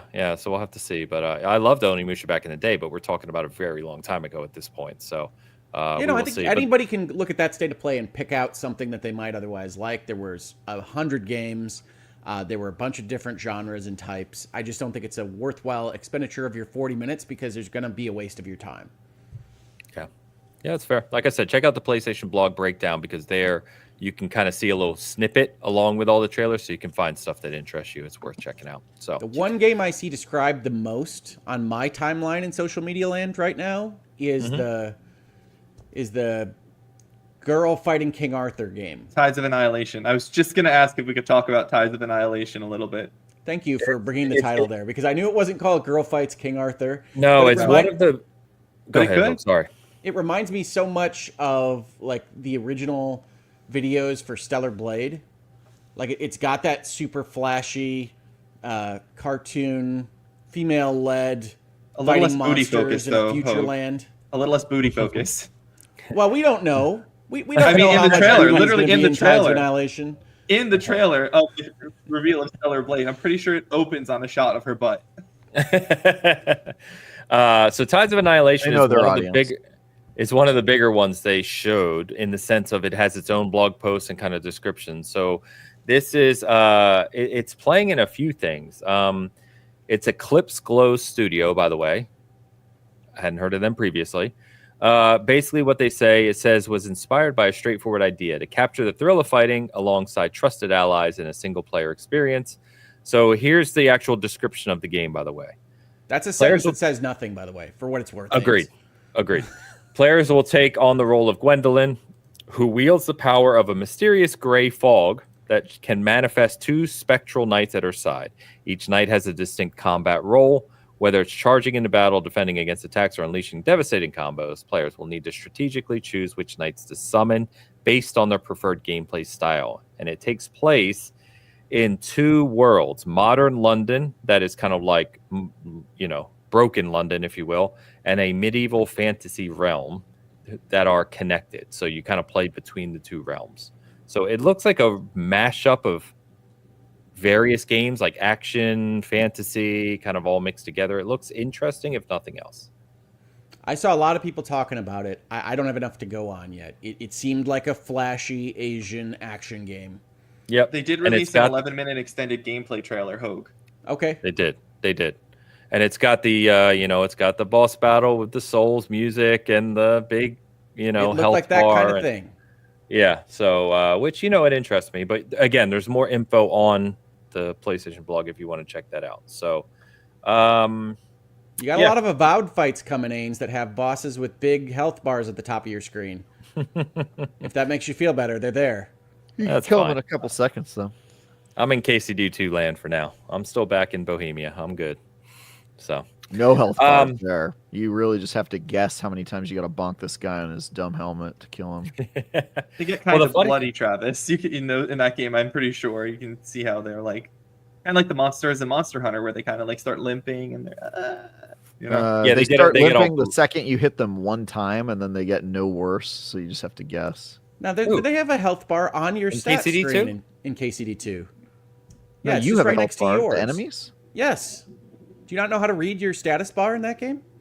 Again, I haven't played. I was assuming here. That's on my list. I'm almost with Travis. I can't picture it. I don't think that's. What is that? Their health is shown right next to your health. It's the top left of the status bar.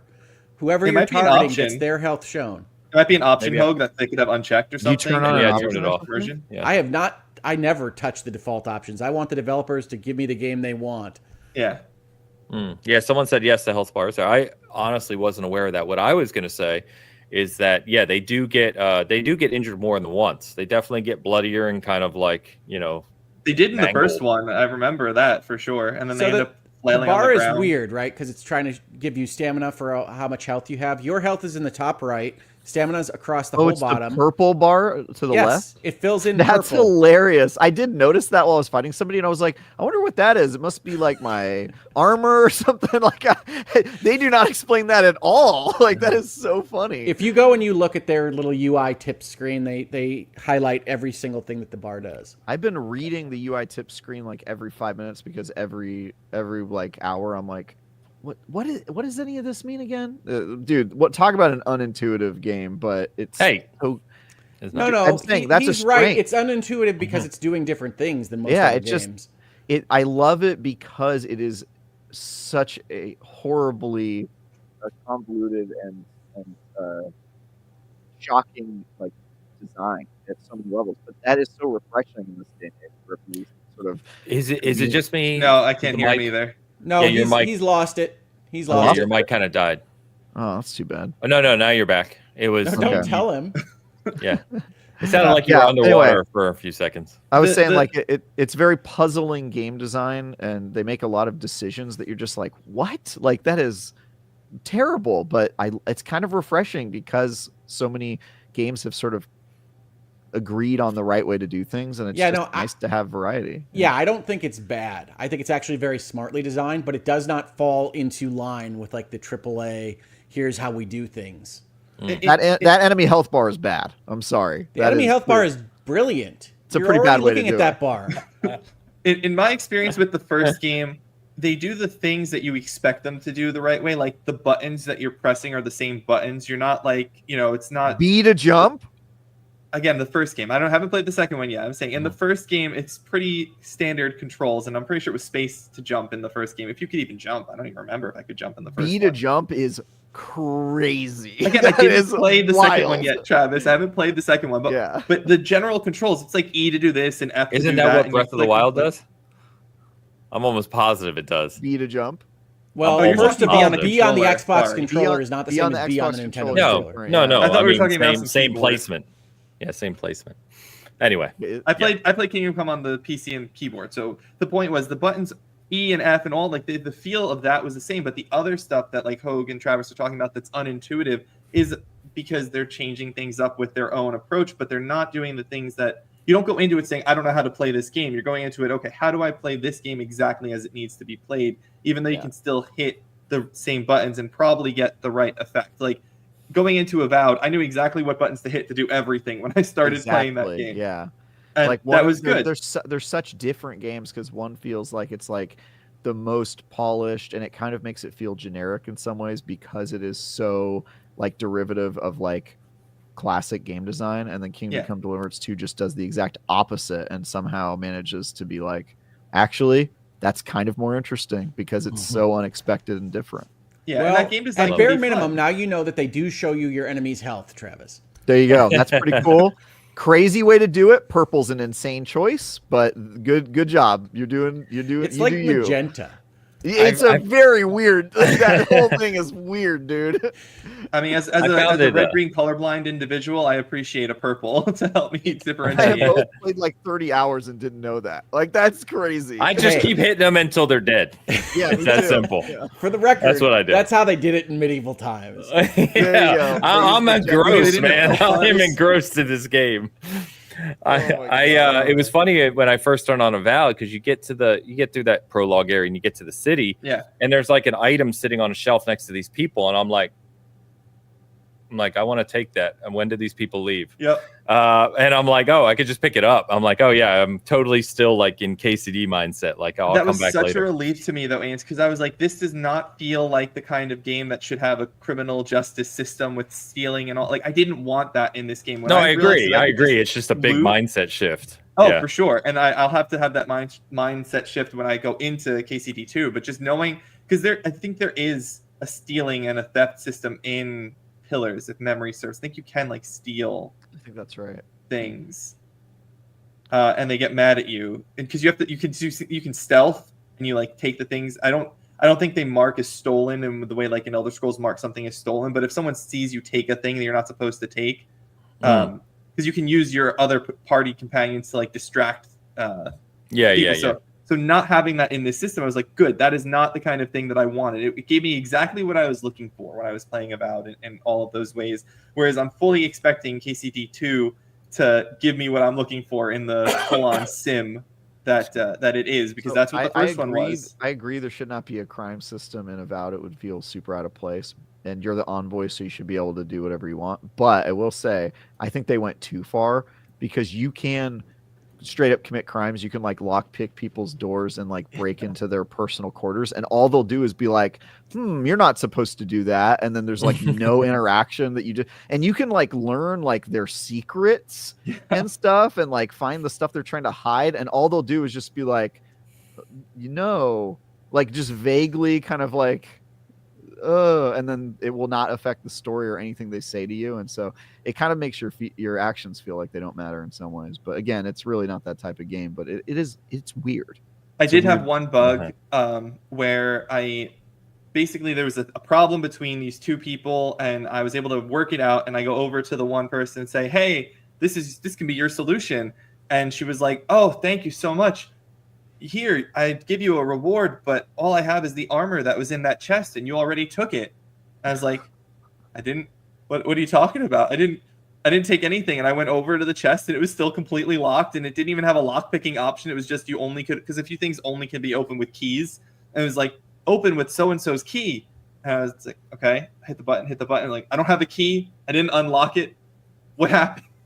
There are little bits of Avowed that have stuff like that, and I can't tell whether they're bugs. There's conversation pathways that don't seem to match what your actual option was, that might have matched one of the other options, and I think it's just them trying to be writing less dialogue, but it does feel a little bit like a bug from time to time. There are definitely some conversation bugs. I had one with Kai in the camp where I had a choice to tell someone the truth or lie about what happened to her friend, and I told her the truth. And then I'm talking to Kai, and he says, I got to ask, why did you lie to her about that thing? And I was like, what are you talking about? Why did I didn't lie to anybody. I said exactly what happened. And I don't know what this was. So there are, again, technical issues in this game do exist. And that really was a big factor in why I dropped the score when I did. And most of these things, thankfully, we had the developers in there to like report the bugs and things and have them try and fix them or give us workarounds for things. And so I reported that, and they, acknowledged most of the things that happened that were bugs, the devs either already knew about and had to fix, or they were working on, or they said, thank you for telling us, we'll report it and go from there. And so that was, there are bugs in the conversation trees for sure, Hogue. Yeah. I saw a lot of that in the Discord as well. Yeah. I think my last comment on KCD2 is I was reflecting on Blue Sky about this with someone the other day, but it's kind of funny that you can, if you think about like a day, like a session that I play, maybe a half an hour session with that game, it's like, it was daytime and I wanted to steal something. So I sat down on a stool, I read a book, and then I broke into someone's house and stole their armor. And man, that game's fun. And it's just like, wait, what? And it's just what that game allows you to do in terms of living in that space is really special. So. Yeah, like I said earlier, it's a systemic sandbox with best of class writing. Like that's a combo that shouldn't even be allowed. That's too much good stuff. Yeah, I love it. Props to localization teams too, because that is not a natively English game. That's true. Yeah. Well, boys, I think we'll go ahead and start wrapping it up. It has been a nice long show. Good discussion on all around, really. So let me shout out a couple things on SG with Joseph here. So his review and the video review up on the channel, up on the site. You can check those out. Fantastic work. It was Joseph's first kind of big AAA review, both that we got the video out for as well. Of course, shout out to Elliot, who one of our video editors who did a great job, Elliot. Job. Really great video for sure. It was a great video. And then sorry about the 350 gigabytes of video footage you had to work with. Seriously, you guys don't do annotations? No, I'm sure I did. He gave notes. I specifically titled each clip. I just literally, he ran out of space on his hard drive to download everything because the files he did were 4K. Joseph uploaded a ton of 4K footage. Yeah, so like our share drive was just. Oh my god! You guys need to get Lucid Link. Yeah. Well, we're not all IGN, Travis. I was gonna say you guys need to do this. Sorry, we're not funded the way FN IGN is. Jesus Christ. But no, we definitely had. I very meticulously named every video clip. He knew exactly what he needed. Yeah. We also have our preview of South of Midnight up. Like I said, please check that out. And then getting ready for Monster Hunter Wilds. Elu has done multiple articles on that, including a weapon guide. So if you're like me, who not very experienced in Monster Hunter Wilds, and you want to kind of know how the weapons affect your classes and what you want to do, he wrote a very extensive guide on that. You can check out as well. Joseph, thanks for coming on, man. Thanks for the Avowed review. Thanks for hanging out with us. What do you want to shout out? Yeah, well, thank you first for having me on here. It's really been an honor to make a Bitcast appearance, and I'm happy to reappear anytime you guys want me or I have something relevant to talk about. Really, this was great. It was a lot of fun hanging out with you guys. Just shout out the X Button podcast, of course. That is what I co-host with Mr. Alejandro Segovia, also a seasoned gaming writer. We do that every Thursday. We record, and it goes live sometime in the realm of after 10 a.m. Eastern time, as Alex likes to say, God willing. And on the Escape Gaming channel on YouTube, we talk pretty much just like the Bitcast does. It's just the two of us most of the time. We occasionally have a guest. So sometimes the show runs a little bit long. Sometimes it's a little short. Just depends. But check that out. We really enjoy hanging out and chatting there. So if you liked hearing my dumpster takes, or if you love my takes, whatever, come by and check us out there. And obviously check my writing out on Season Gaming's website. Check out the Avowed review and the website and on YouTube there. I also recently did a piece on Dragon Age because, of course, I did, related to EA and Dragon Age and the essential death of my favorite video game franchise, and why, despite what people who are fans of the industry will say about blaming publishers, that it's really not entirely EA's fault that Dragon Age died the way that it did. You have to put some of that blame on BioWare as well. So yeah, I'll keep writing things for SG, and I'm happy to write whatever Ains will allow me to write and let me put on the website there. And that's it for me. Thank you, my friend. Please stop destroying fish in the microwave. We'd all appreciate it. Again, not my fish, did not make it, just cleaned up the mess. Travis, what you got, man? Yeah, you can also read my review of Avowed on IGN.com or YouTube. You can watch the video. I have a bunch of stuff going live in the next week. I am previewing an unannounced game, exclusively revealing that on Thursday morning, I believe. And then Thursday later that afternoon, I'll have news on a Koei Tecmo game that I'm previewing as well. And then I will be gone for the next 2 weeks because I will be in Tokyo for my honeymoon. So have fun without me, and I will be back in March at some point. Yeah, man, I'm super excited. I'll come back. I can't tell you how many people I've known who had either lived in Japan or visited Japan and been like, yeah, I could live there. Like, I'm good. What's the I've first been thing to you're going to eat, Japan Travis? 3 times. I would not live there. But yeah, I know, but you're weird. You're one of those I have to live in San Francisco and America guys. So it's fair. It's not, I mean, He needs to scoop bagels. If you've never been to Japan with a person of color, you will understand why it's a little hard to live there. It's not the most welcoming country. Anyway, what was the question? So what's the first thing you're going to eat when you're there? Obviously, Japanese food is probably fantastic. Ramen, probably. Pretty good. Yeah. All right. All right. Have fun with that, Travis. We will miss you. I bet. Yeah, I mean, a little bit. We will. It's all right. Your shows will be shorter. This is true. You won't have lore dump. We're gonna have to do lore dump without you. I don't know if it'll be the same though. Yeah. Well, I don't. You know what you can do? It. You can write your stuff to us, and I'll read off your Japanese lore dump. Just a series of postcards from Travis. Yeah. Japanese that would lore be dump. fun. I could text you something. Maybe you could share like a photo of something I'm doing in Japan as like. Yeah. Postcards from Travis. I like it, Hogue. Yeah. Although we can use the postcards to make the AI picture for Tide. Yeah. And we could get D with you in your square, in the thing. Yep. Yeah. And still, by the way, asks all the time. She's like, "When am I going to be on the show?" She's welcome anytime. Yeah, I know. No. That's what I said. I was like, he would have you on, just like, of course, you gotta take initiative. He let me on. He'll let D on. By the way, Hogue, we're old.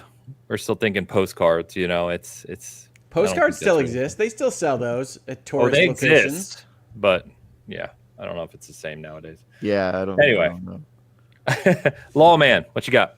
Yeah, well, the channel's been humming along. We've been keeping up with our videos. We finished off Justin Baldoni's lawsuit against everybody that Blake Lively has ever known this last week. So if you're interested in a 3-hour deep dive into the second half of that lawsuit, please check it out on the channel.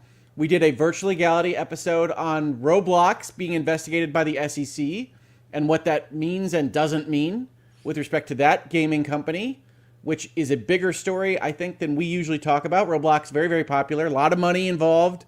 But if you're interested in that story, check out Virtual Legality. Honestly, this next week, I'm doing a number of appearances for Last Stand Media, and my kids are home from school one day, so I don't know whether there will be 2 videos on my channel. But hopefully, I'll do a Virtual Legality and a Hangouts and Headlines just like I have been doing. And if you're interested in any of that, check it out on Hogue Law on YouTube. You had good output lately, Hogue. It's been really good. It's nice seeing you regularly get stuff up. Well, I do these streams like 3 hours long like today, and I go take a nap afterwards. But we'll see how I can do this next week. I love it when Hogue puts out naps. And that's the way to end the show right there. No, so you didn't need to clarify with the naps. That's just, we know that's not what he was referring to and not even true. So we didn't do too bad today, just under 3 hours, right? These guys always get us. I mean, I am the originator of the hashtag Make Bitcast a 3-hour podcast thing. Yeah. You literally self-fulfilled the prophecy here today. So Dude. There you go. Been great having you, Joe. Guys, Travis, obviously we'll talk more before you go, but obviously have a fantastic time. For everyone else who's hanging out with us. Yeah, safe trip, safe travels. Airplanes are crazy. Oh, also, I'll be on XCP tomorrow. I should probably shout that out. Oh, yeah. XCP's doing a Avowed roundtable, right? Or spoiler cast. So, yep. So good stuff. As always, enjoy the games. It's a great time for gaming right now. Chat, you're awesome as always. Thank you to our community and our audience as always. And we and Hogue will see you next week along with maybe someone else. I'll think about it. We'll see what happens. Till then. Just be a